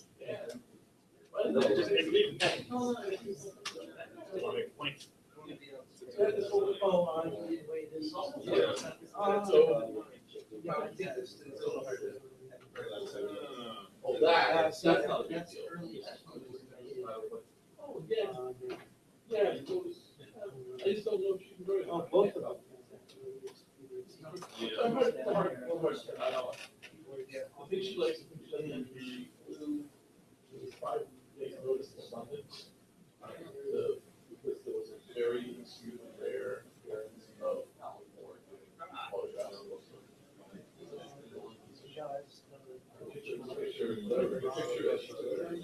Still, she's still getting paid.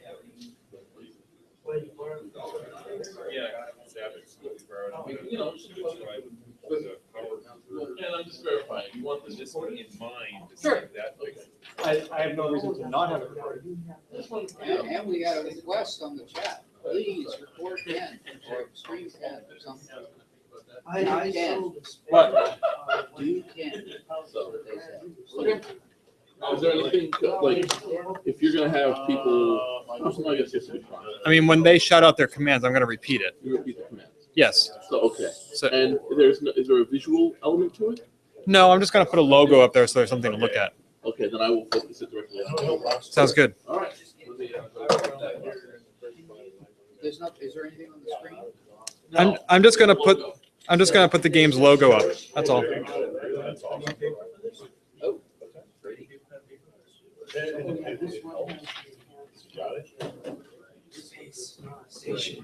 That's it. That's the extent of the visual. This is not a graphic. Well, It's a point and play. It's an interpretive dance. Just keep copying me. Ken will be our graphics. I want to interpret this. Yeah. It has some language. Yeah, some language. So just some language, so words. So words like ducks, dog.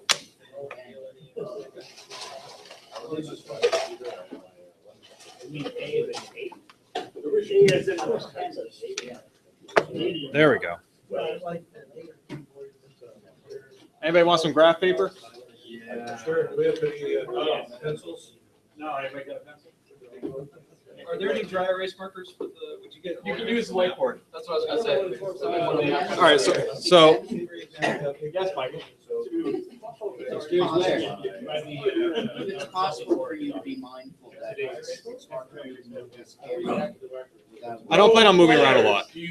I don't plan on moving around a lot. You have a preference. Hello? What? Hi. Okay, that's what I figured. Okay.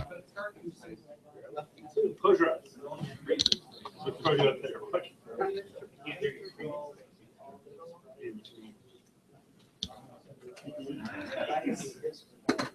Okay, so who here has, I've run these interactive adventures in 2010 and in 2014. Who here has never played one before and intends to play tonight? At least 4, 5 of you, 6 of you, great, okay. So, welcome, my name is Ken Gagne. This is my third and final session of KFest, and this is a Parsley adventure. It is based on text adventures, which is the classic genre in which you input 2-word commands into a parser, and it responds to you by telling you what's in the room, what objects are there, how you can interact with it, and what happens when you interact with it. In this game, I take the place of the parser. So you will interact with me with 2-word commands. Anything more complex than that, and I'm probably not going to understand it. So it's called Parsley because that's the name of the brand that this gentleman named Jared Sorensen has come up with, and he has created a whole line of adventures. The previous ones I ran in 2010 were Action Castle, and in 2014, Jungle Adventure. I originally intended to run the next one, which is Spooky Manor, go right through the series in the order in which they were published, but I put a poll online and asked, which one would you like to play this year? And 13 of you, 13 people who may not even be in this room, all voted to play Space Station. So that is the one we're playing tonight. So I've had a little bit of trouble learning this one. I don't know why, but I'm going to keep it in front of me in case I need to reference it. The goal is for me to go completely by memory. And what happens is I'll be describing rooms to you, what's in the rooms, and we will go and take turns, or, you know, I'll figure out some flow amongst you so that everybody gets one turn. Is there anybody here who's not playing? I don't have the paper.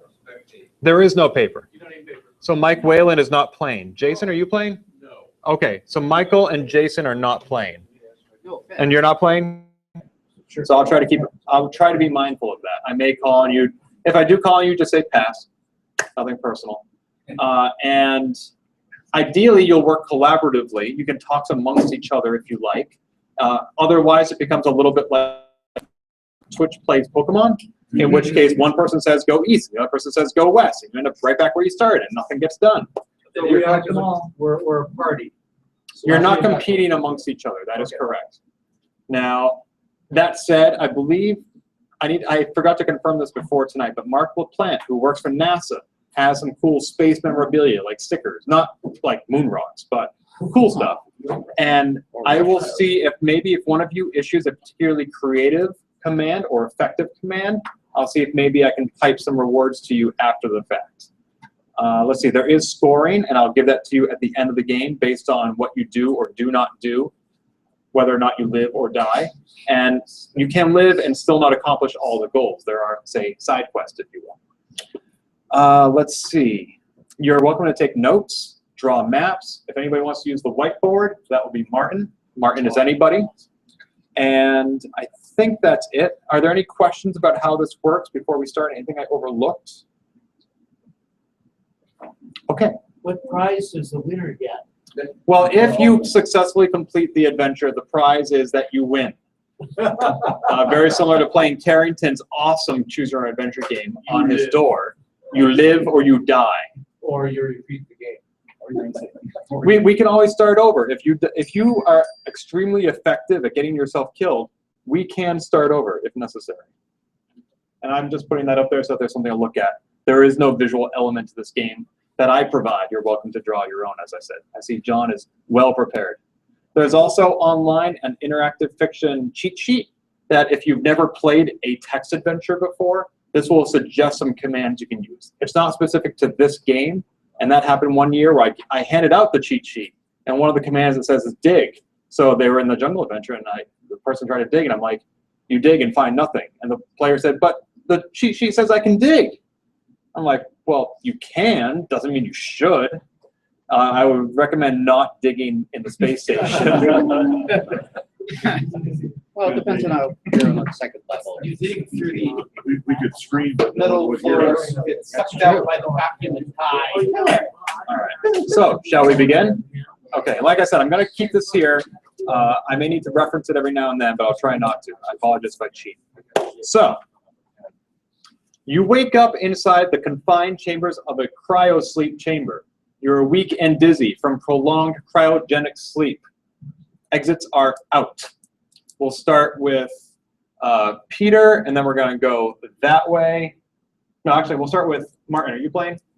Yeah. Yeah, so we'll start with Martin, then Charles, then Peter, and then go that way down that line, and then that way across that line, and then in the back there.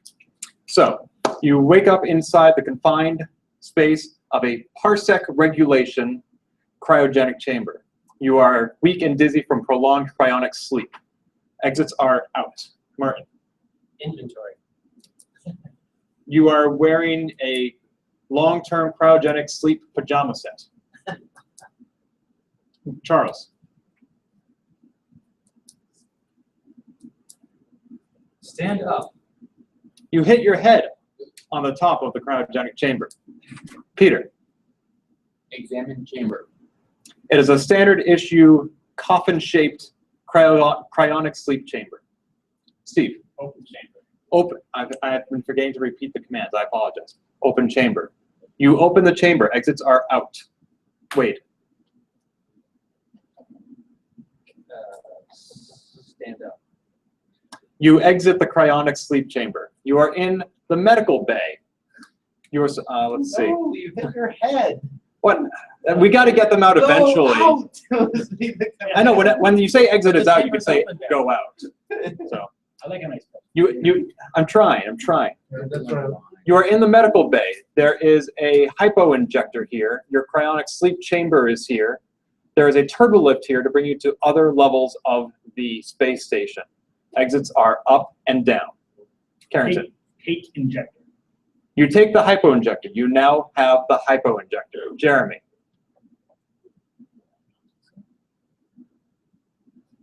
Yeah, look. You are in the medical bay.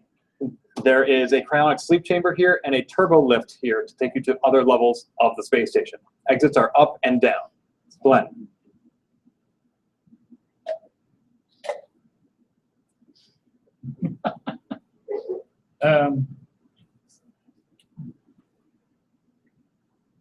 We're not talking.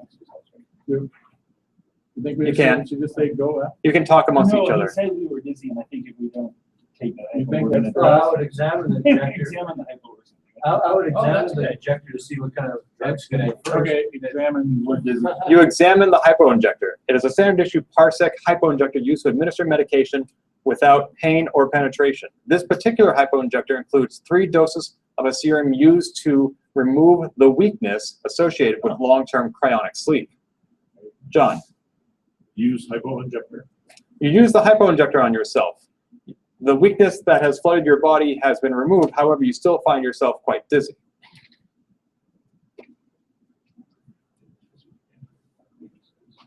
Yeah, but there's only 3, so. That's true. So dizzy for lots of reasons. Am I going to kill the whole game? No, sorry. Don't worry about it. Use an injector. You find yourself imbued with superhuman strength. Sounds like a good time to stop. Don't trust the first time. Just, you know. There is 1 dose left. Herb. Yeah. All right. Take the turbo lift up. You go up. You find yourself in the cybernetics lab. Here you are surrounded by computers, monitor terminals, and flashing lights. What happened to, You cannot take the turbo lift. You are not that strong. We're superhuman. We're superhuman strength. There is a set of micro tools here. There is a robot here. And there is a turbo lift here to take you to other levels of the space station. Exits are up, down, and starboard. Stephen. Oh, exit starboard. You exit starboard. You find yourself in the CPU core, the brain of the space station. There is a giant CPU core here with a ladder running up and down. The core, which is currently radiating intense heat. Chris. went starboard. Yeah. He went starboard. Go back to the lab. Go lab. I don't know how to go lab, Brian. Opposite of starboard. Port. Yeah, go port. So we'll port back to the lab. Yeah. Was there a port exit? Oh, we're in CPU 4, then we go port to. So go port. So we're in exactly this. You go port. You're in the cybernetics lab. There is a set of micro tools here. There is a robot here, and there is a turbo lift here. Did we take the tools? No, we didn't do anything. So I would probably examine the robot or something. Whose turn is it? I'm sorry. Is your name Brian? Yeah, I'm expecting. Oh, okay. Thank you. And you're playing, right? Yeah, John. John, it's your turn. Okay, cool. Before you can take the tools, an explosion rocks the space station from outside. Fortunately, the shields are holding. Paul.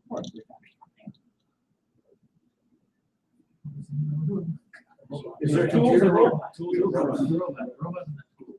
But there's And we're under attack. oh, we don't know that yet. I don't know. Is there going to computer diagnostics of the station or the status of the station? Probably the robot might have that ability. All right. Okay. Yeah, let me ask my co-party. So are we in the computer room where I might be able to examine the computers? No, we are in the cybernetics lab. The computer lab is, I think it was open to starboard. What's happening to the core? CPU core was just started. Very hot. We went to the tour and then we came back. Yeah, because I wanted to look at the robot. Oh, I wanted to check out the lab because there's tools. Are we allowed, are we supposed to be sharing out loud with each other? Yeah. Sure. Okay, then I think that. You examine the robot. This dog-sized robot is used to do repetitive or dangerous tasks inappropriate for humans. It is, as I said, dog-sized and moves about on tank heads. Tank treads. It can carry and manipulate objects, and the name FROZ, F-R-O-Z, is laser etched into its side. Your superhuman strength has expired. You are now only normal strength. I don't think so. In the back there. Are you playing? Okay, Andy. FROZ is willing to accept commands such as go, repair, clean, follow, and wait. And I think we've done everybody, so now we're back to Martin. Are we sharing? Yes. Sharing what? Yes, we're sharing. Okay, I think that if the computer core is overheating and we heard an explosion, we're probably in imminent danger of everything exploding and dying. And it sounds to me like we need to tell the robot to get its butt into the CPU core, move that way, and then issue repair command to tell it to fix. Yeah, you can get it to follow us. Do you think it's smart enough to repair this? Well, it's going to take a couple commands. But the commands were really simple. Well, it's going to take multiple people. It says repeat, so we have to move to the CPU core with the robot. So just use follow. Okay, so tell robot to follow. FROZ is now following you. Charles. We should get the tools. When we grabbed the tools, something exploded last time. I'm aware. Grabbing the toothbrush doesn't have anything to do with the bulldozer going into your house. We already have the tools, so. We already had the tools, but the explosion. Yeah, we don't have. Did we get the tools? No, he said before you can grab the tools, get tools. You now have the micro tools. Yay. Peter. Save game. You have, the command is save game. You have saved the game into one of the 3 save game slots. You have 2 slots remaining. Steven. Are we still in the cryogenics? Yeah. Yeah. I mean the cybernetics thing. Or are we in the core now? Nope, we haven't gone to the core. Cybernetics. Okay, so starboard. You go starboard into the CPU core. Oh, no. FROZ follows you. Wait. That's what we want. So we had the robot and tools now, so. Yeah, so it's not repair, follow, carry, others. So now we should have the robot repair the CPU core. We don't know that the CPU core is damaged, we just know that it's hot. Unfortunately, the tank treads do not allow Frost to go up the ladder of the CPU core. Carrington. You can't follow something like that. No. Can we carry it? It's dog size. Back in the 70s, we're now like, We don't know what we want to do with it. Go back. Go back again. Could we look around the core and see if I think it's a core? So what was It's that? perfectly normal for the core to be very hot. Right. Most CPU, most Exactly. servers if we had walked into something that had just exploded, it would probably have said something different from the last time we walked into it. Not necessarily. You want me to just look and see? Examine the core. Examine core. Examine core. The space station's brain and central nervous system is a massive column of processors and data storage units rising high above you. To keep heat at manageable levels, the CPU core is ringed with cooling vanes at varying levels. Jeremy. Examine cooling vanes. These aluminum alloy vanes are used to radiate heat away from the core. They are filthy with dust and grime as if they haven't been cleaned in months. But Franz didn't enter the ring. Oh, he followed. But he can't go up. You can't go up the ladder to the core. Up the ladder. Well, clearly we got at least we know. Where is the robot? We would start for it. The robot is currently with us in the CPU core. Right. But we can't climb up, well, we can climb up the ladder, but you can't. Oh, okay, so the robot would want to clean? Rob, can you clean the coil? Unfortunately, Frost's tank treads do not allow him to climb the ladder to the cooling vanes. Oh, they're up there. John? Okay, examine the CPU core room. Is there any tools there? Look. We happen to have tools with us. We have tools. Can the micro tools clean? Who knows? Seems like we need a rag. Frost. No, we have to So if the description is leading us to believe that the coils that need cleaning are on different levels, do we need to go back to the civil and go up a level? So there's nothing, so it's on the same level, so Frost doesn't have to try to climb stairs, or should I try to, or should I try to carry Frost? Did you mention Frost was the size of a dog? Yes. I mentioned that too. We can carry the dog with us. Yeah, we were thinking we couldn't carry the dog, we could have super injection. Yeah. It's also made a injection. We can't, we lost our strength. Well, that's the thing is, How big is the dog? Is the question. I think we're gonna have to eventually have to start over and reuse that superhuman strength to carry the dog somewhere. We have another. Yeah, we can always keep going. We can always examine the space station until we die. There's a lot of places we haven't. Yeah, well, Okay, let's go. Let's just next lab and try to go on one of the other levels. Yeah, there's up and down from the CPU. Exactly, those we find it. But the dog, if it's the stairs that are up and down, then the dogs, There's the turbo. But the turbo was out of the previous room. Should I? But also the dog go doesn't have up the stairs? Just go up the Yeah. stairs and leave Frost there for right now? All right. All right. Because we can always take the turbo lift that back down. Go up. Actually, we don't even know the turbo there. Unfortunately, your dizziness prevents you from climbing the ladder on the CPU core. Okay. Let's go back to second. Take the, you don't think I should? Remember, 2-word commands whenever possible.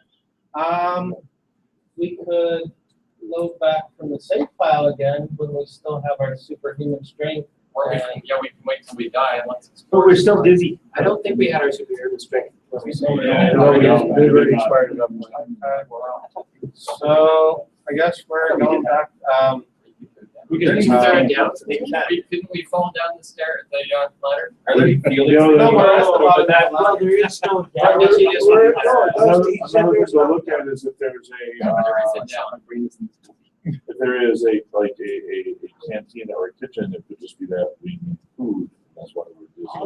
So I guess it's gonna be go port. You go port. You are in the cybernetics lab. Exits are up, down, and starboard. All right, take turbo lift up. You go up to the command deck. The command deck is usually populated by the space station's captain and crew, but it appears deserted. There's a communications terminal here. There is a parsec operations manual here. Exits are up, down, and port. Not up. We started in the middle of the graph paper. Have you not? I did. I started in the Always at the bottom of the graphic. Except for when you can't. Exactly. So it's now Steven's turn, is that correct? Let's see, examine the robot. The robot is a dog-sized robot that operates on tank treads. It is used to carry and manipulate objects and execute commands that are too dangerous for humans. Laser etched into the side is the name FROZ, F-R-O-Z. Chris. Go for it. You go port and find yourself in the sensor array. You're in a narrow corridor filled with communications equipment. Cables and wires run from a sparking panel into the ground. Brian?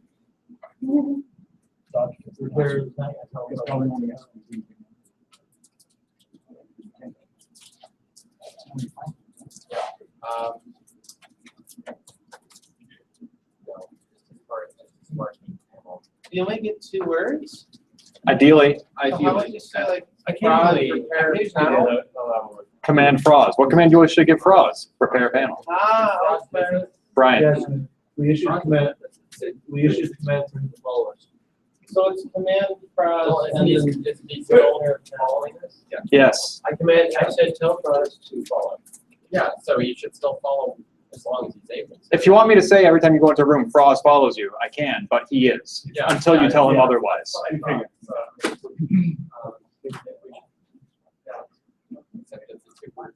You don't have to Ideally. Don't limit yourself to 2 words. Oh, I already asked. He said you do command FROZ and you do repair panel. Okay, yeah. Command FROZ repair panel. Yeah, normally you'd say command FROZ, and I say, what command do you wish to give FROZ? Repair panel. Repair panel. Unfortunately, FROZ is not equipped with the tools necessary to repair the electrical panel. We have command fills the. Okay. John? All right, there you go.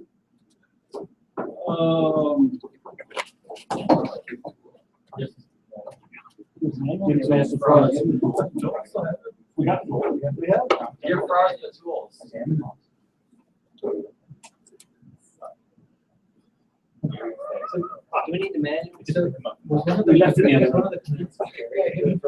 What was one of the commands? Carry, repair, pay. Whack. We were carry, repair, follow. And there were others. Well, we should give the tools. Yeah. Maybe we should read that in the wording. This is what I was thinking.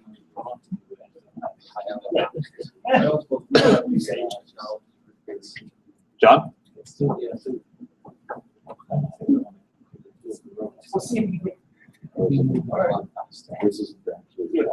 What's your 2-word command? What? Wait, so give tools is the command. Who do you wish to give the tools to? You give the tools to FROZ. FROZ now has the micro tools. Paul? Command FROZ. What command do you wish to give FROZ? Repair. FROZ uses the micro tools to repair the communications array. We did Andy?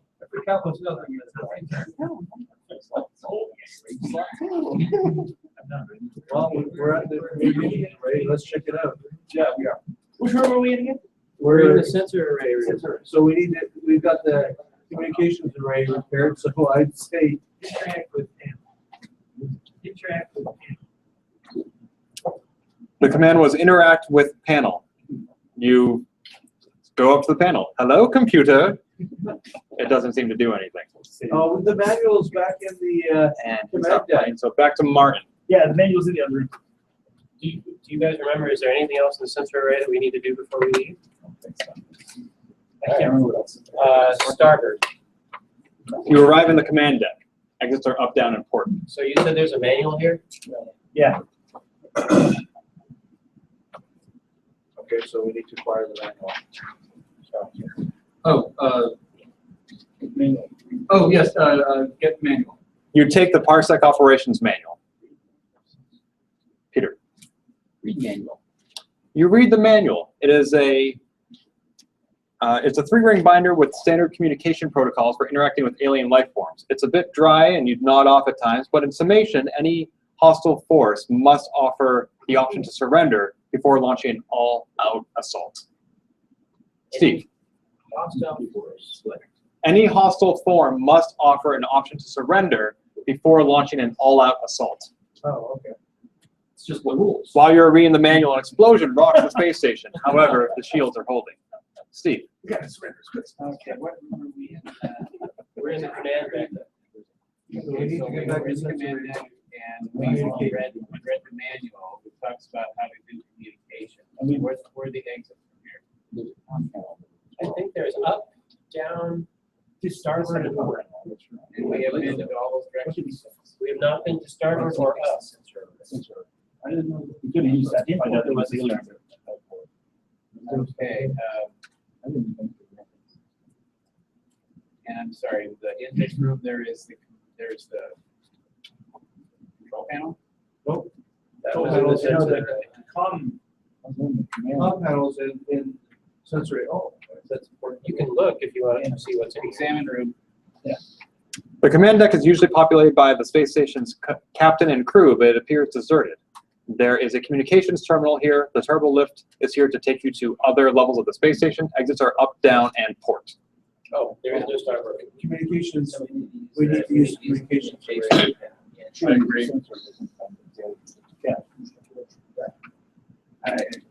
Use communication panel. Use communications panel. Unfortunately, the communication system is currently offline. No, we just Fix the arrays. examine communications panel. The communications terminal is used to send messages to ships docking with or leaving the space station. It is currently flashing a message. Systems offline. It's communicating. The online button. At the computer, which is probably why it's on. Yeah. Going up. So we also control reset the sensor array, but never use it. Fix communications. No, we can set the sensor. Well, there's the overheating computer CPU core yet. Yeah, we think something good with that. That could be the reason why it's like. What's that? Press control. At least I have opportunity. Well, I mean, we could go. Haven't gone up yet. What were the exits again? Up, Up, down, port. port, which we've been to port, and down goes back to the cybernetics lab. We have not been up yet. So we have not been up yet. Keep going up? Yeah. Up. You go up. You find yourself on the observation deck, the uppermost level of the space station. This 360-degree view affords you view of everything surrounding the space station. Off to the starboard side is Death World, and off to the port side is an alien freighter. It occasionally launches a torpedo at the space station in an attempt to weaken its shields. Unfortunately for you, the space station has no weapons. What was the starboard? Death World sounds wrong. Yes. I believe that's what he said. That's what I thought too. Exits are down. Yes. Exits are down. There's nothing else in there, it's like it's just a big bubble that we're looking around. Right, there's a room we haven't been doing this one. There's the thing we repaired that we didn't look at or use. There's down There's the medical. computer we have to fix. Like we can get everything online so we can. There's There's medical bay. where was the computer? CP core is to the right of the cybernetics lab. Now, the, Oh, now the, communications, there was something that. dog block can't follow us up or down. So we could still go up or down from the computer core. Without the document. Yeah. So it is Glenn's turn. I got that. Okay. We're in the observation deck right now. Should we look at the alien ships? Oh, he already said that. Yes, we have to, whatever it is we're trying to do, it's gonna have to be repair the communication system so we can communicate to the aliens. So that means it's probably CPU core, because that's the only other thing we know that's not working. We need to clean the fit. Oh, we also don't know what's in both, but what's below the medical. Yeah, because we're still busy. Maybe there's a gender that's causing. We're dizzy. Yeah, I was also thinking. Well, I don't know, maybe there's a lot of it because we were all cryogenics. There was no reason about the space station. Sorry? We get a hurry? It was actually we were in crash. I need to go down. I think we should. I got a shrug. I didn't get it. What do you think? Go down. Do we want to? I don't think there's anything to do on the observations. Yeah, go down. We'll look around. See how big the map is. We have a flashlight. Wait, do we know what depth world is? The Space station is currently orbiting depth world. You go down, you find yourself in the command deck. John? Go down. You go down, you find yourself in the cybernetics lab. Herb? Okay, from cybernetics lab, either we continue to go down past medical bay to see what's down there. I guess we'll go down. You go down, you find yourself in the medical bay. Stephen? Turn off the deep freezers on the frozen bodies to wake them up. I don't know how to turn off the deep freezer on the bodies to wake them up. Are there any other bodies? We don't even know that yet. There might be. I think it's something we just. I think it's Chris's turn. Steve go. Steve went. No, we're in the medical bay. Oh my God. That's where we woke up. We haven't gone down yet. There was death world and an alien freighter shooting. Go down. You go down, you find yourself in the engineering bay. A display shows you the space station's diagnostics. A window into the reinforced lead-lined doors looks into the reactor core. There is a pair of mag boots here, and there is a turbo lift here. Exits are port up and down. Brian. You take the mag boots. John. You go down and you find yourself in the flight deck. Most of the emergency escape pods here have been jettisoned, but there is one remaining escape pod near the pod bay doors. There is a spacesuit here. A turbo lift will transport you to other levels of the space station. Exits are up and starboard.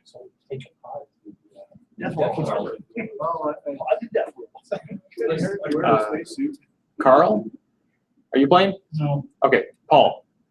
Okay, what do we think? So we have the boots. I feel like I may have missed some of that. So we have boots. There's a space suit there. Right. So we haven't taken them. They're just there. We are not yet wearing the boots. They are made for walking. Maybe just there's a. Are we wearing them? Or just and one sounds dangerous. We're not wearing. Yeah. No, we're not wearing. Well, maybe we can walk. Sure, we'll see what happens.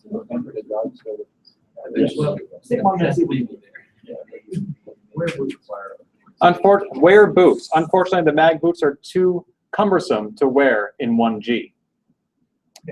Andy, is that right? Starboard.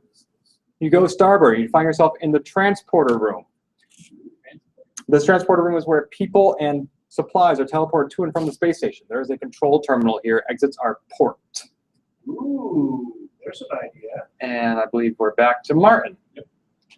And what was there in this room? A transporter, just a transporter. Control panel. Froz is still with us, right? Yes, Froz is still with you. Why don't we teleport Froz and he's got for levels of CPU for us? Examine panel. The terminal is filled with a number of dials and an activation switch. Without the proper training, it would be extremely dangerous to use the transport. Robots can do dangerous things. Yeah, but Charles. I don't think he had. I don't think he had a command for transport me. Okay. Well, let's just see if we can find a manual. What else is in the room? The transporter and the control panel are the only things in the description of the transporter room. There was a spacesuit back in the flight deck, which I'm feeling might come in handy. That'll never be used. So it looks like we've gone everywhere except for where we can't go in the CPU core. We didn't go down. I'm unclear on whether we can go. I think I missed some exits. So there could be ports that. I don't think he said anything about the flight deck other than the turbo lift going up and then the exit to start. We never went down from the CPU core. The only reason we didn't go, that's the only reason we didn't go up because we were busy. Right, but we didn't try to go down. We haven't found any food to get on Dizzy with. We have one shot left to get on Dizzy to go up. I'll also give us superhuman strength. I feel like one time we should just restart, take all 3 shots, and see what happens. Yeah. And then the mag boots are too cumbersome to wear in 1G, but what if we have superhuman strength? The spacesuit may be too cumbersome to wear around, but it may come in handy if, for instance, the pod bay doors were to open. Or if we were to intentionally open the pod bay doors with the mag boots on to hold us down and maybe suck the air out of the station for some reason. Well, we'd have to disable the gravity, so. Well, you can't walk around with them. Or if you have superhuman strength again. Port. So of course, that superhuman strength doesn't seem to have lasted very long. You go port. Exits are, you're in the flight deck. Commands are up and starboard. Okay, so there are no other exits. Should we From this fly room, the spacesuit while we're there? Peter? We can also go into the escape pod and see if there's anything in there. Oh, that's a good idea. So what was in the flight deck? The escape pod? Yeah. And a flight And a spacesuit and a turbo lift. We can tell the robot to carry the spacesuit. We also use the door in this and see what's in there. Enter pod. You are inside the escape pod. The escape pod is equipped with a distress beacon and is pre-programmed to take you to a designated recovery point somewhere in space. There is a launch button here. Exits are out. Oh, we can just take a space world here. Shiny red. Steve? Exit escape pod. You exit the escape pod. You find yourself on the flight deck. Wait. How about we put the spacesuit in as a pod? Or take it with us? The spacesuit. I bet you can't carry it around. Yeah, I bet you can't carry it. Did we take the spacesuit? No, we didn't. It's still hanging there. So if we put it in the pod, we have to jump in out of We it. probably don't need the space in the pod. We probably shouldn't bother to pick it up until we actually need it. Let's not worry about the space. Right, let's remember that. All right. Let's see what happens when we might We're gonna do do it. it real quick. I think we're gonna assume. Ken's having fun. I mean, the purser's having fun. You go up and find yourself in the engineering bay. Carrington. Okay. Here. Was there stuff here? There's a upper showers. I don't even remember the details of this reactor. It was like, Well, There's the a window engineering in the bay pod. had suits, which we have now. I think it's The lead line door into the reactor core. We don't go into, or we don't open the door without saying we're in the spacesuit or something. We can send a robot in there. So we'd have to open the door and do it. Was there a window in the door? Yes. There was a window on the lead line door. We should look. Did we look in the window? No, we didn't. No, I don't think we did. So Look window. Scout. Through a protective layer of gas, you see the reactor core and an assembly of graphite rods used to absorb neutrons in the event of a reactor meltdown.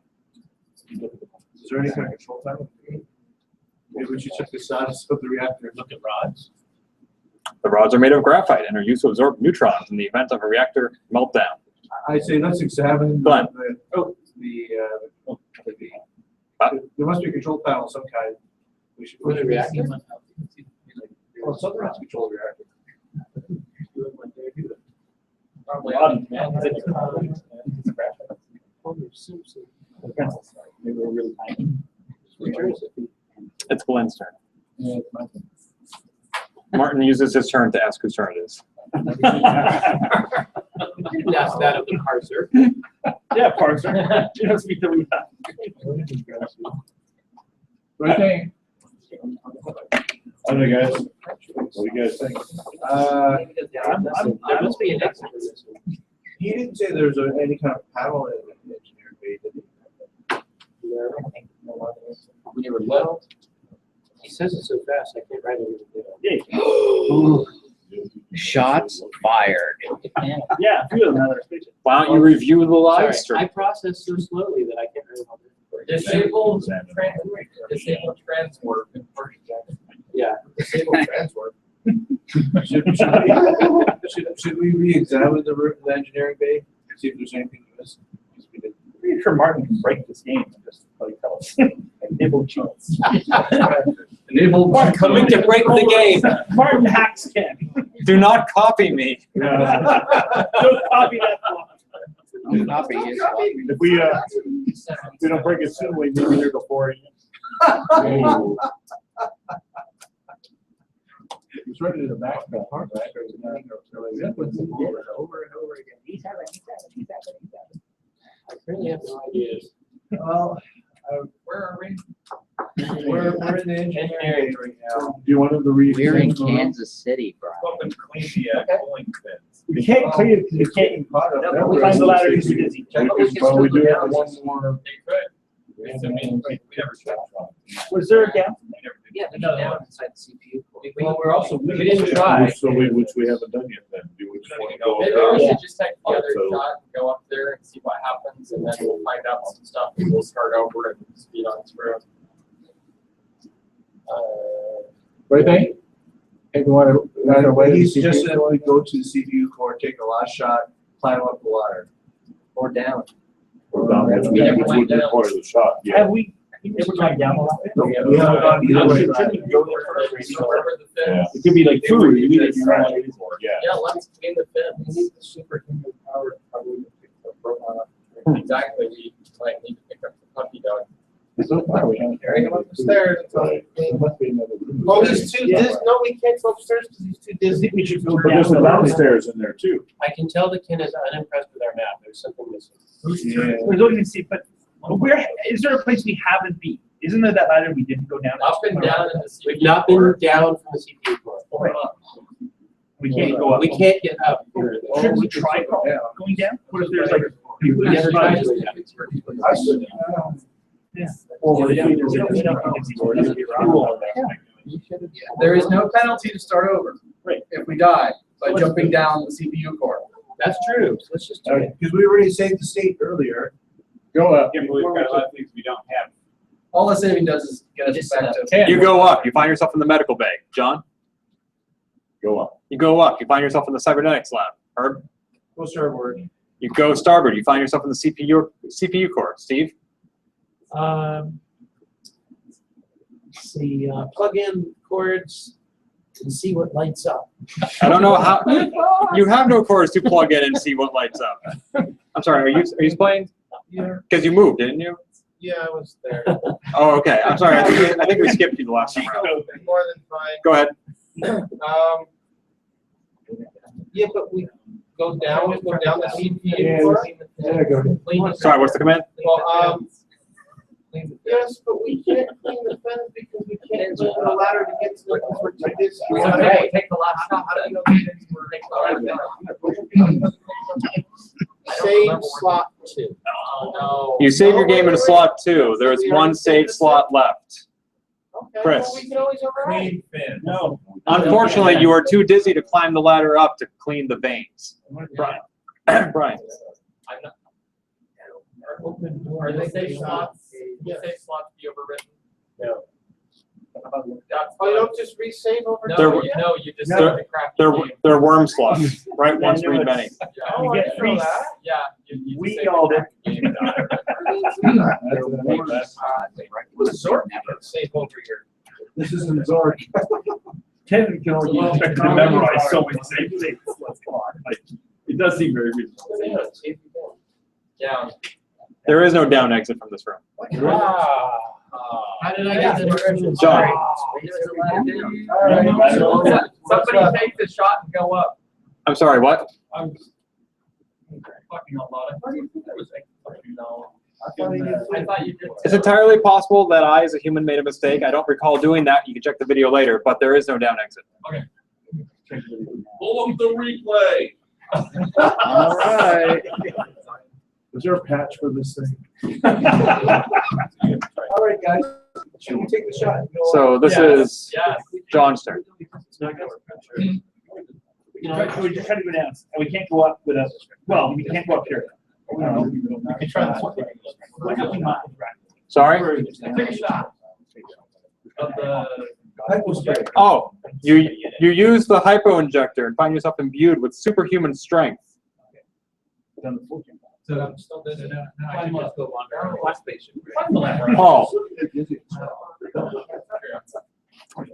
you are too dizzy to climb the ladder surrounding the CPU core. Andy. I'd say we go to the last game, so we restore our high strength. We used to be too weak. We're not right now. Yeah, Yeah, but we're so busy, so we've already. Please throw the robot up the core. Your score is 20 out of a possible 101. Hey, we're doing pretty good. Giselle, would 80 you, points for would you like to play, Giselle? Okay, as are you, so that's back to Martin. I would say we restored the last game, so we get our last shot back. We're starting a new game. Why not just? You load your saved game. You're in the cybernetics lab. All right. Charles.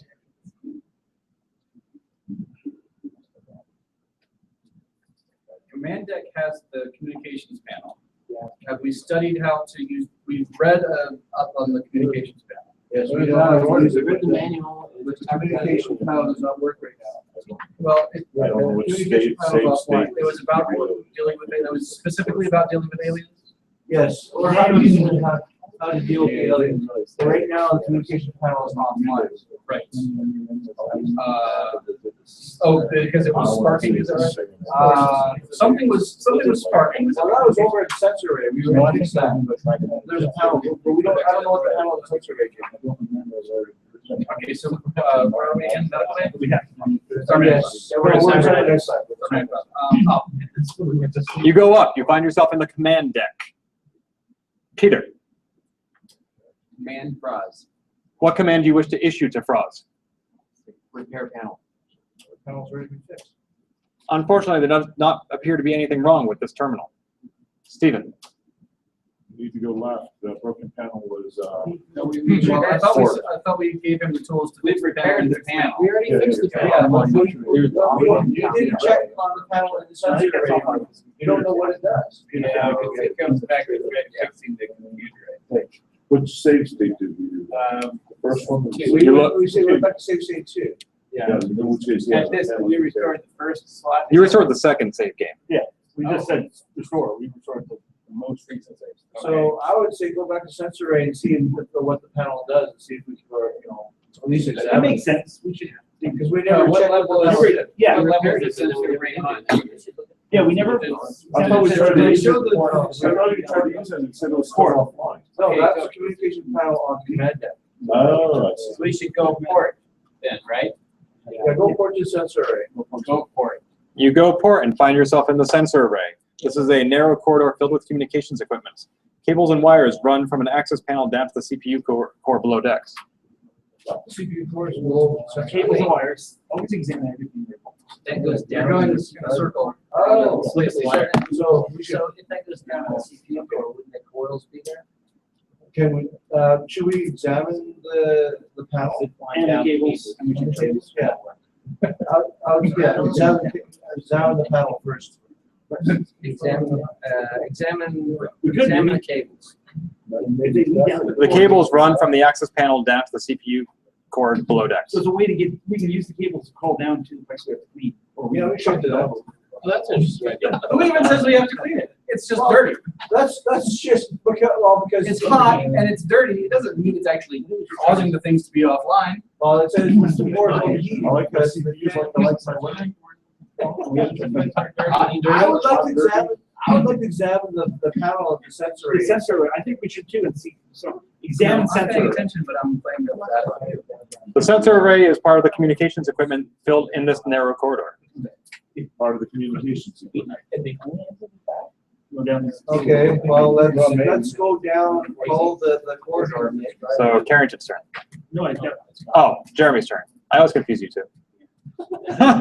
You just gave like identical shrugs. It's Canadian. It's like, Americans are picking on us again. So let's go The down the corridor. hosers are picking on us. Jeremy. Follow the corridor. Do we know there's no more exits? Yeah, Follow the corridor. Exits are starboard. Damn it. So we can't follow the corridor into the corridor from there? We examine it. CPU core is below. Yeah, but it's Below deck. It's below deck, but they said the cables. are- John, you're drawing your own map too, right? Yeah, but so far. But he also said that the cables running from the sensor array go to the CPU core. And how is that possible? I mean, is the corridor so narrow that we can't go through? But there's a robot dog that might be able to. Oh, yeah, that's right. So he just asked that whether John was drawing his own map. Like, so there's something wrong with the map. I think we should go to every room and ask what the exits are. I want to go to Death World. I'm ready to go to Death World at this point. No, okay, but we do have a dog. There's a robot dog that can go through the narrow corridor. We should review the things that we either haven't interacted with that we know exist, or the things we know that looks like we should do. We've got stuff that needs cleaning. We have a suit that we never looked at, picked up, touched. It could have anything in it. What else have we not interacted with? The reactor room. You could open the door and go in. Yeah. Death World awaits. We can send Frost in. We can send Frost in. We can see if Frost can follow these Well, Frost can still communicate with us, so let's send Frost down the corridor to see if we can get the CPU port. Right. To clean the cooling fins. Right. We went in the escape pod and we looked at the sensory array must not be directly connected to the CPU. Right. So there's a narrow corridor where the cable Probably speaks to something the each other on CPU port. whatever. But I know the CPU port has that message. Yeah, but what I'm saying, is the corridor is too narrow for us to go down, maybe not for Frost. We got that alien attacking us or whatever. Yeah, We can try to surrender. That's why we need to communicate with them. Right. And the sensor array is currently, that's the one that's active. Yes. So far, we haven't tried to use it. Well, we examined the panel, and he's just said that. Communication panel was on. Well, we just said like the interactive gates with it. No, that was in the communication. Okay. Communication panel is offline, but the sensors are fixed. We're in the sensor room. We haven't tried to operate the sensor. Yeah, we should try to like use sensors. Yeah. But wouldn't the communication panel use the sensors? Still Jeremy's turn, right? Yeah. Oh, Jeremy. What command did you issue? I thought exits was the command. Oh, it was. Yeah. Oh, I guess it was. All right, Glenn. Sorry. We want to attempt to use sensor. Use sensor array. The sensor array is the equipment that powers the communications terminals throughout the station. There's nothing here to directly use. Okay. So John. Should we send Frost down the corridor, the narrow corridor where the cables go to the CPU? We could give it a shot. Command Frost. What command do you wish to issue for us? It's still John's turn. Still John. John gets to complete his command. Go down corridor. The corridor, the communications, the narrow corridor in the sensor array that you are in proceeds 10 feet down and then ends. Frost goes down and then comes back. Herbert? All right, guys, so we're in the sensor array, it's dead end there. What was the command deck again? Command deck, communication panel manual that we read. So did Frost just go down to the? He went down the corridor and everyone goes out like he came back. I don't think it's up from the CPU core goes directly to the communication array. He went a certain distance and came back? Was there something blocking it? No, the corridor. It's a corridor that you're standing in. You can see the end of it, 10 So feet that way. I mean, corridors end. That's how corridors work. Okay, so he went down to the end of the corridor? And came back, yeah. Okay, but why did we send him down the corridor? Because we thought it led down to, the cables led down to the CPU core. Through a narrow corridor. That's the, on the deck below, so I figured the corridor went down to the deck below. Scroll up. I'm sorry, I was hearing that there was some sort of corridor between here and. No, you're in the corridor right now. CPU core, which is a deck below the cables, which is a deck below the. Listen, here's a free look command. You are in a narrow corridor filled with communications equipment. Cables and wires run from a sparking access panel, which you fixed, down to the CPU core below decks. Oh, okay. The cables go down, not this. Okay, so there's cables here. There's not a corridor there. Thank you. Yeah, I think it's just telling us that the thing we fixed, now the cables, the thing that gets attached to it. for him because we're totally straight. Are we allowed to ask him? Sure. Let's not though. Let's see if we can break the parse. Let's just all shout exits at him until he cries. Herbert. What were the commands available for us again? Anybody want to answer that? I have no repair Wait, needs. follow, repair. Carry. This is. I don't have anything. I have no repair. Well, let's go back to command X, starboard. You go starboard and find yourself in the command deck. Steve? 2-word commands, remember. 2-word commands. Okay, go straight. Oh, turn right. Unfortunately, Turn the space station. you rotate 90 degrees in place. You're still in the command deck. Stuart? Pass. Pass. Chris? We're in command deck. What do you want me to do? Well, the only thing we haven't interacted with is the escape pod And the space- the spacesuit, right? Is that correct? And the transport. And the transporter? Well, we can't use transport. No, I was just saying we try. have. We don't know how to use it. Did we even try to play with the panel in the transporter room? No, we did not. We just kind of said that we. It said without training, it would be extremely dangerous. You need a book. So Put on the spacesuit and jump in the transporter and All right. cross your fingers. Froz is meant for dangerous. Chris? How do I get to the, space? Leave me down. Okay, go down. You go down, you find yourself in the cybernetics lab. Charles is over here drawing like an awesome sci-fi cover. Brian, you go down, you find yourself in the medical bay. It's a prog rock. John?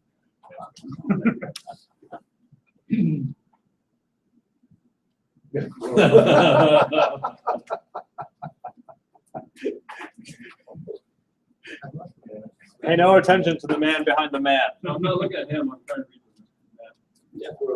And then on the other side, we have the freighter. So, do we have a goal? What's our? I think they're heading back. We're going back down to the station. Okay. Sorry, what? Like you're going back on.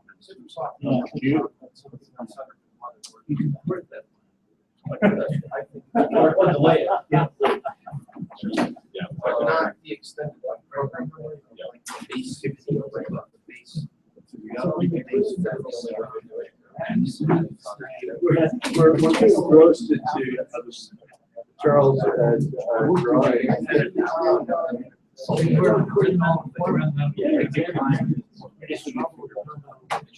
You know, I think he was going one by one over time. That's like, you can go back. So instead of just replacing them. Okay,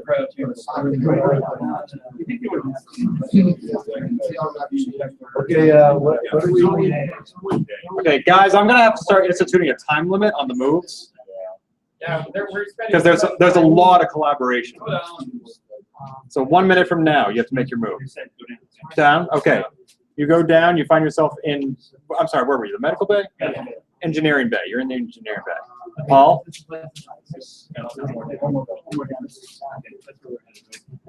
Sure. You go down. You find yourself in the flight deck. Andy.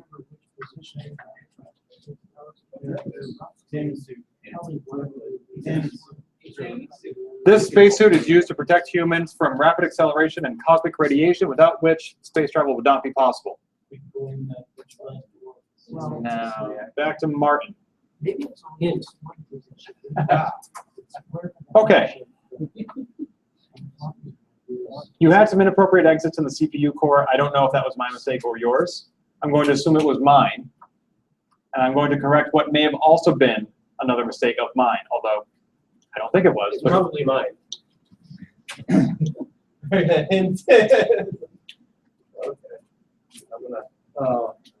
And there's inappropriate exits in the CPU core?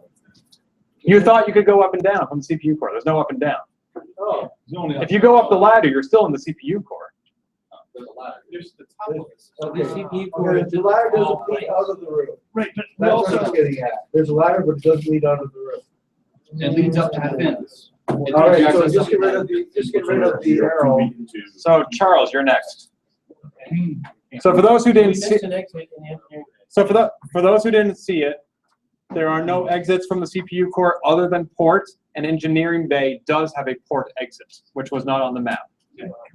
So John, you can update your map with that. Charles, you're still in the flight deck. Flight deck. Yes. Take spacesuit. You take the spacesuit. You now have the spacesuit. Peter. Should we examine the pod while we're there? You go up. You go up. You find yourself in the engineering bay. Steven, Where's spacesuit? you don the spacesuit. It fits snugly over your pajamas. Oh, lovely. We just got out of Wait. Port. Port. You go port. You find yourself in the shield generator room. This room protects the space station from space debris, cosmic rays, and hostile alien life forms, and also prevents inappropriate ships from docking or departing from the space station. So there, Carrington.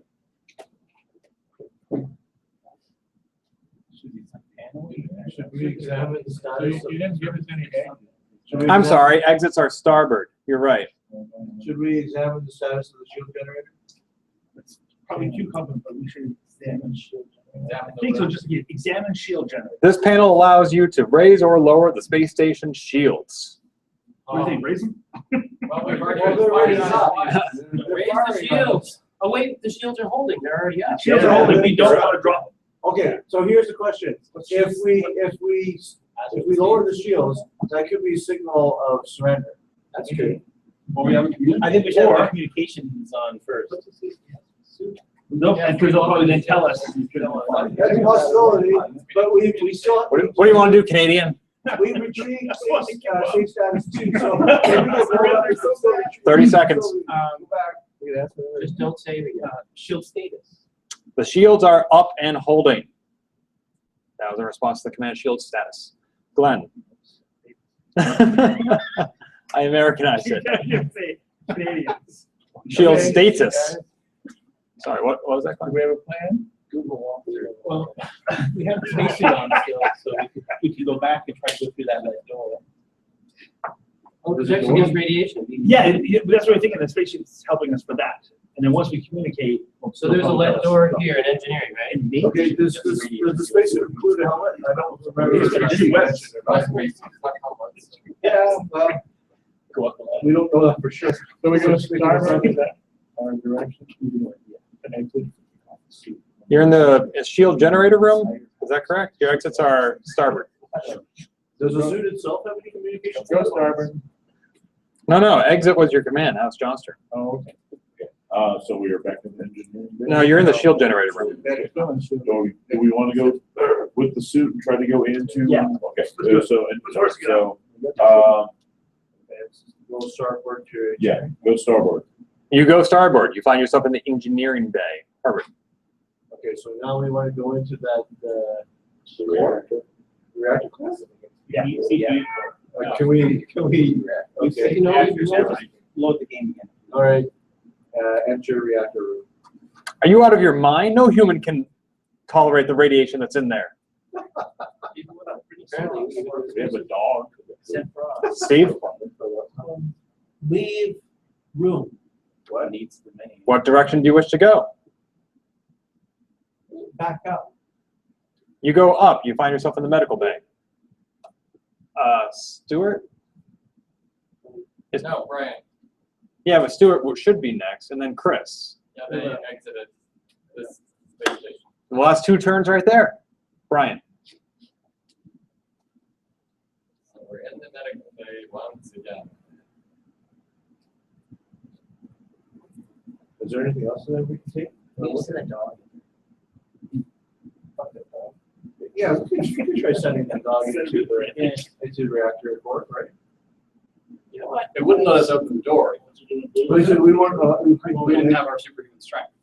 Well, I don't know if that would help. Probably not. I'll throw something.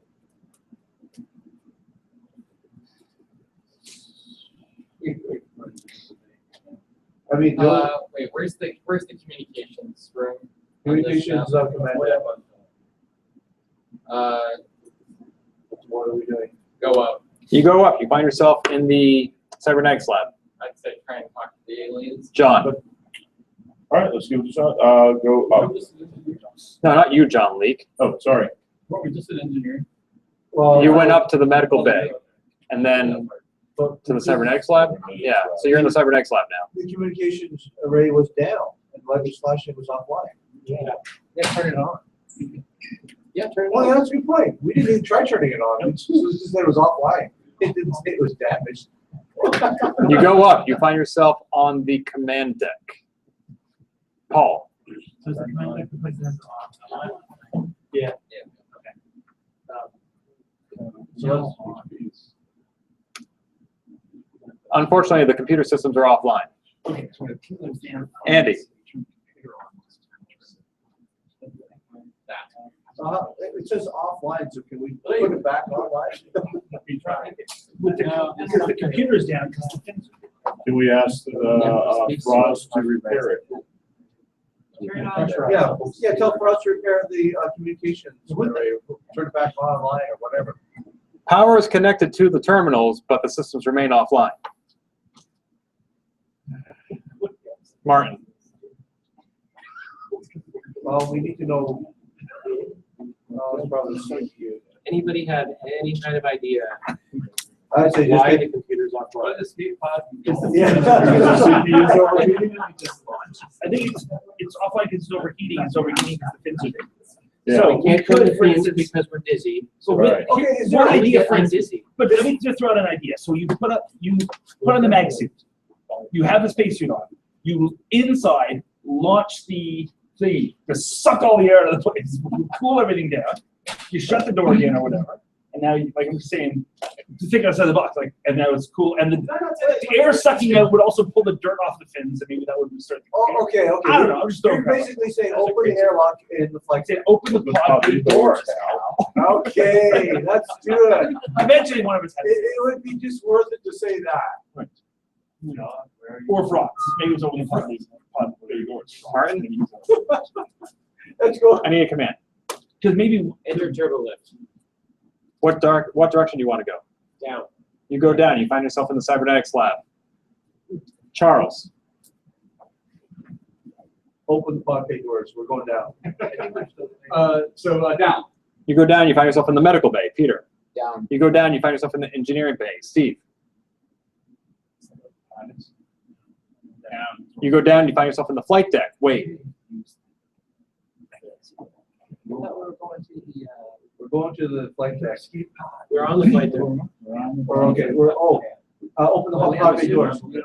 Oh, no, we were in the super already. Yeah. Should we try to wear boots? The boots are too clunky to wear in 1G. Use the shot. Yes, use the shot so we can put it on. Great, but then where do you go? Then you're No, strong we have enough. to bring back up. So then you'll be strong enough to put on the And we boots. probably have to use the dog to launch the thing because we don't want to be inside it. But we'll like say, screw you, dog. You've already done your repair. And then the dog goes with the. So what do we want? Do you want to take this shot, really? Well, he says it's too difficult to put on the boots under I one thought you sheet. take like We have one shot. We need boots for it. Oh, because we restored. So it's We have magnetic boots. No, We restore the second. And we can always restore the We game. don't get second. Right. Okay, wait. He's gonna call us on time. So I should take the shot. What was it called again? I want to use the hypo. So that we can put on the boots. Yes. So what's it? The hypo spray. Hypo spray. Use hypo. You use the hypo injector and find yourself imbued with superhuman strength. Full Carrington again. Jeremy? Put on the boots. The boots are too cumbersome to wear in 1G. Damn it. Let's just open the pod bay doors. Glenn? We're gonna go to the engineering We bay can now. still restore it, so let's open the Sure, pod do bay it. We are super strong. Yeah, let's go to the engineering bay where we still have strength. Go out. You go up, you find yourself in the engineering bay. John? Open reactor door. Are you out of your mind? No human can withstand the radiation that's in there. Yes, we are out of our minds. Yes, we are. Say yes. Yes, we're on our minds. Off script. We did it. We're off script. First second, I cannot believe you. You enter the core. Yeah! You immediately die from the intense radiation. Yes! Sweet freedom! I still want to go. That's what we're looking for. Game over. Yeah. Restore. Restore. It is 10 o'clock. There's a programmer's roundtable at 10. Oh, is that yeah. correct? Okay. Parser What was our- disappointed. Yes. Yes. We can always Close continue lid. like. I want to execute the command. I think collaboration works against you because to beta test this. I ran it with a single friend of mine. She finished in a half an hour. Yeah. She's a lot smarter than all of us combined. Probably True. have more sleep than we have had. Well, and what also saying about you're out of station, I said like half an hour. Okay, guys, Well, that's what the we first need thing we to thought of. leave this on the board, so whoever's using this room next shows what went on here. We just need that happened to Death World.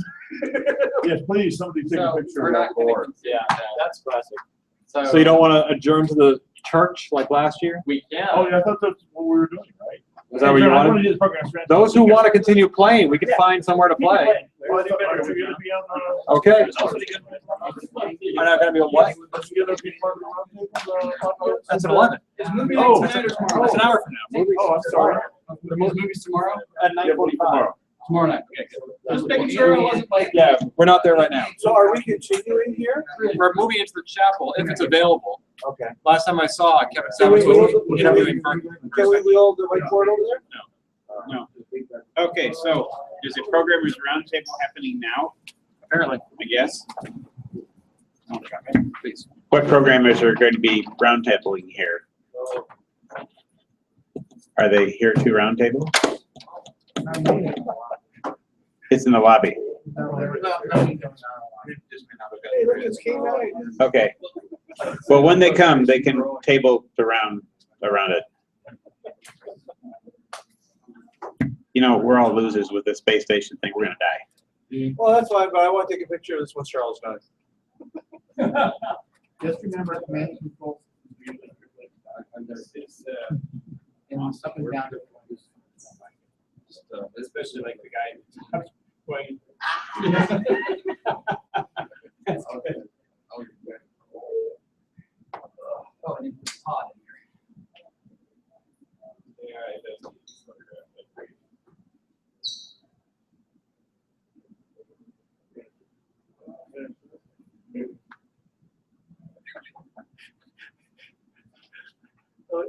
I like the guy in the observation deck.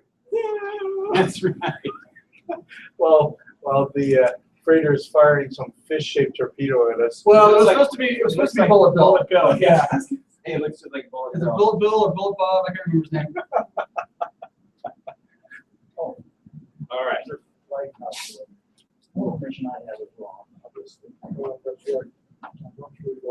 What happened to the other markers that were here? Did Martin walk off on?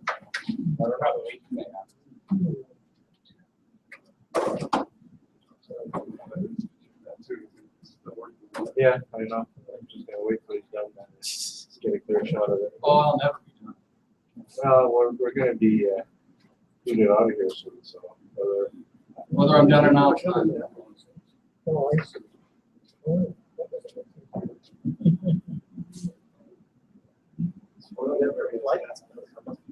yeah. Where are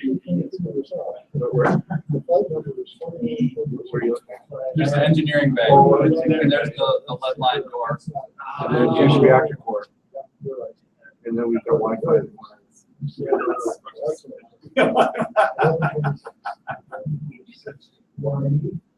Oh, you love that this time? Oh, it's lovely. The Wi-Fi. Oh, yeah, that's the shield generator. Oh, okay. The CPU core. That was cybernetics. Okay, Yeah. I would never found your flight. I wonder if there's something we missed in cybernetics lab. There was a choice to grab the dog pot. You guys died. So you have the perfect opportunity to restart. Fortunately, your memory is there. Yes. So long as I have this. Inventory. Well, that's probably why Martin brought Mark, because we're continuing on next order.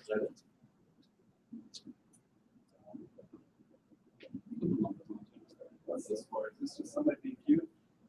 Probably. Test echo shoe toes? Test echo shoe toes. Yeah. Okay. I wasn't sure if that's from you. No, it wasn't from this game anyway.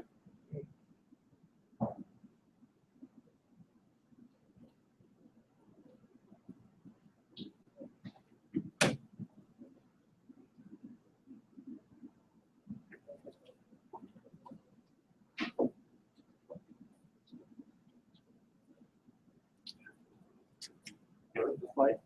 Remember information I got from you just not. Sorry, was the information you got from me? My flight information? Did I give you flight information? Okay, sorry.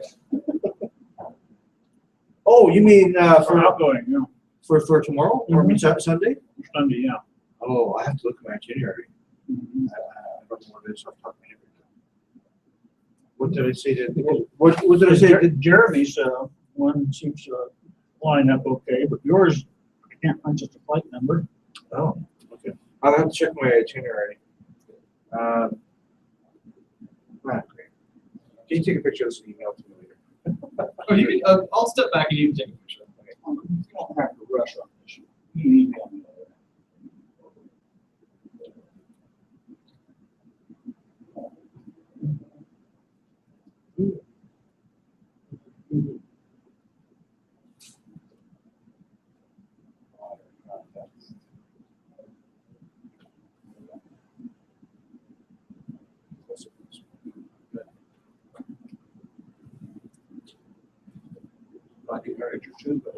I don't know about budding. That should be, you should have like a Hackfest entry where you've got like this, right? Be awesome. All right. And you can write it with plasma. It would slow like one way.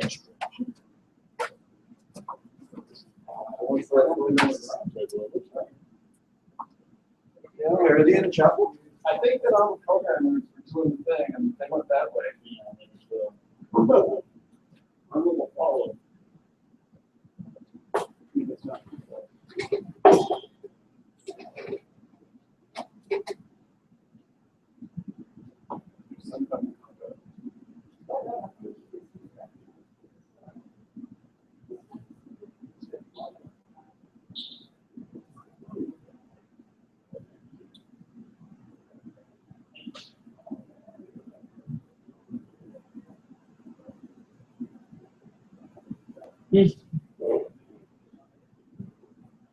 I think the girl was right there.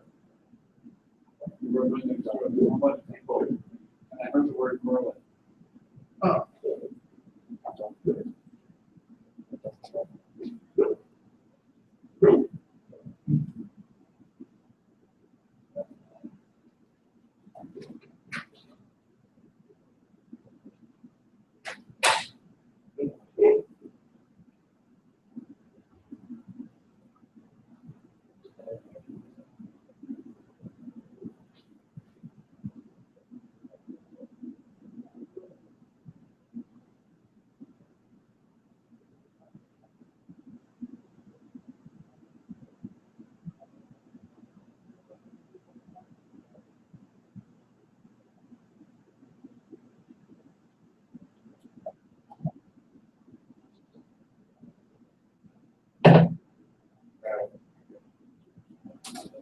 Is there something here at 11? There is. There's a video chat with Australia. Yeah, sounds fun. Do you know someone there? Yeah, there's an Oz case fest. They call it the Laws Fest. Right. That's good. I guess Laws there. Yeah, they got the name of that.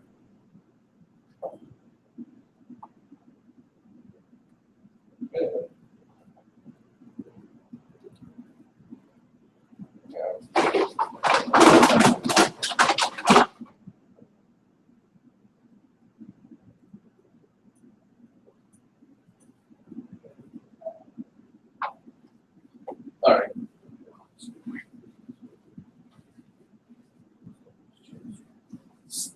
I got cold here because it's going to be a laugh.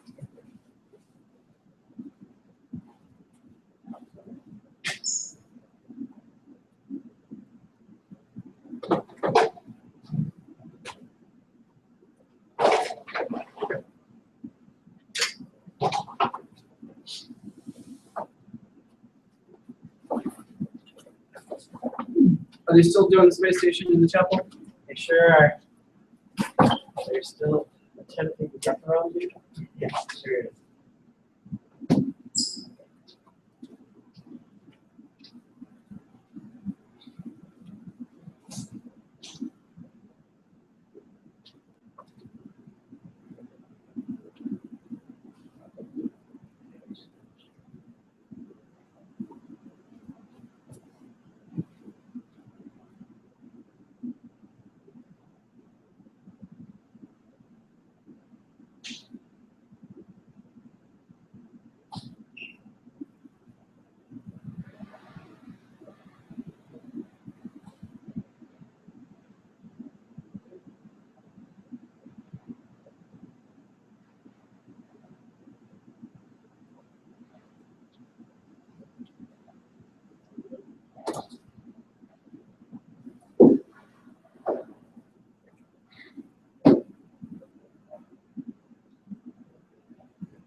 The fuck, people?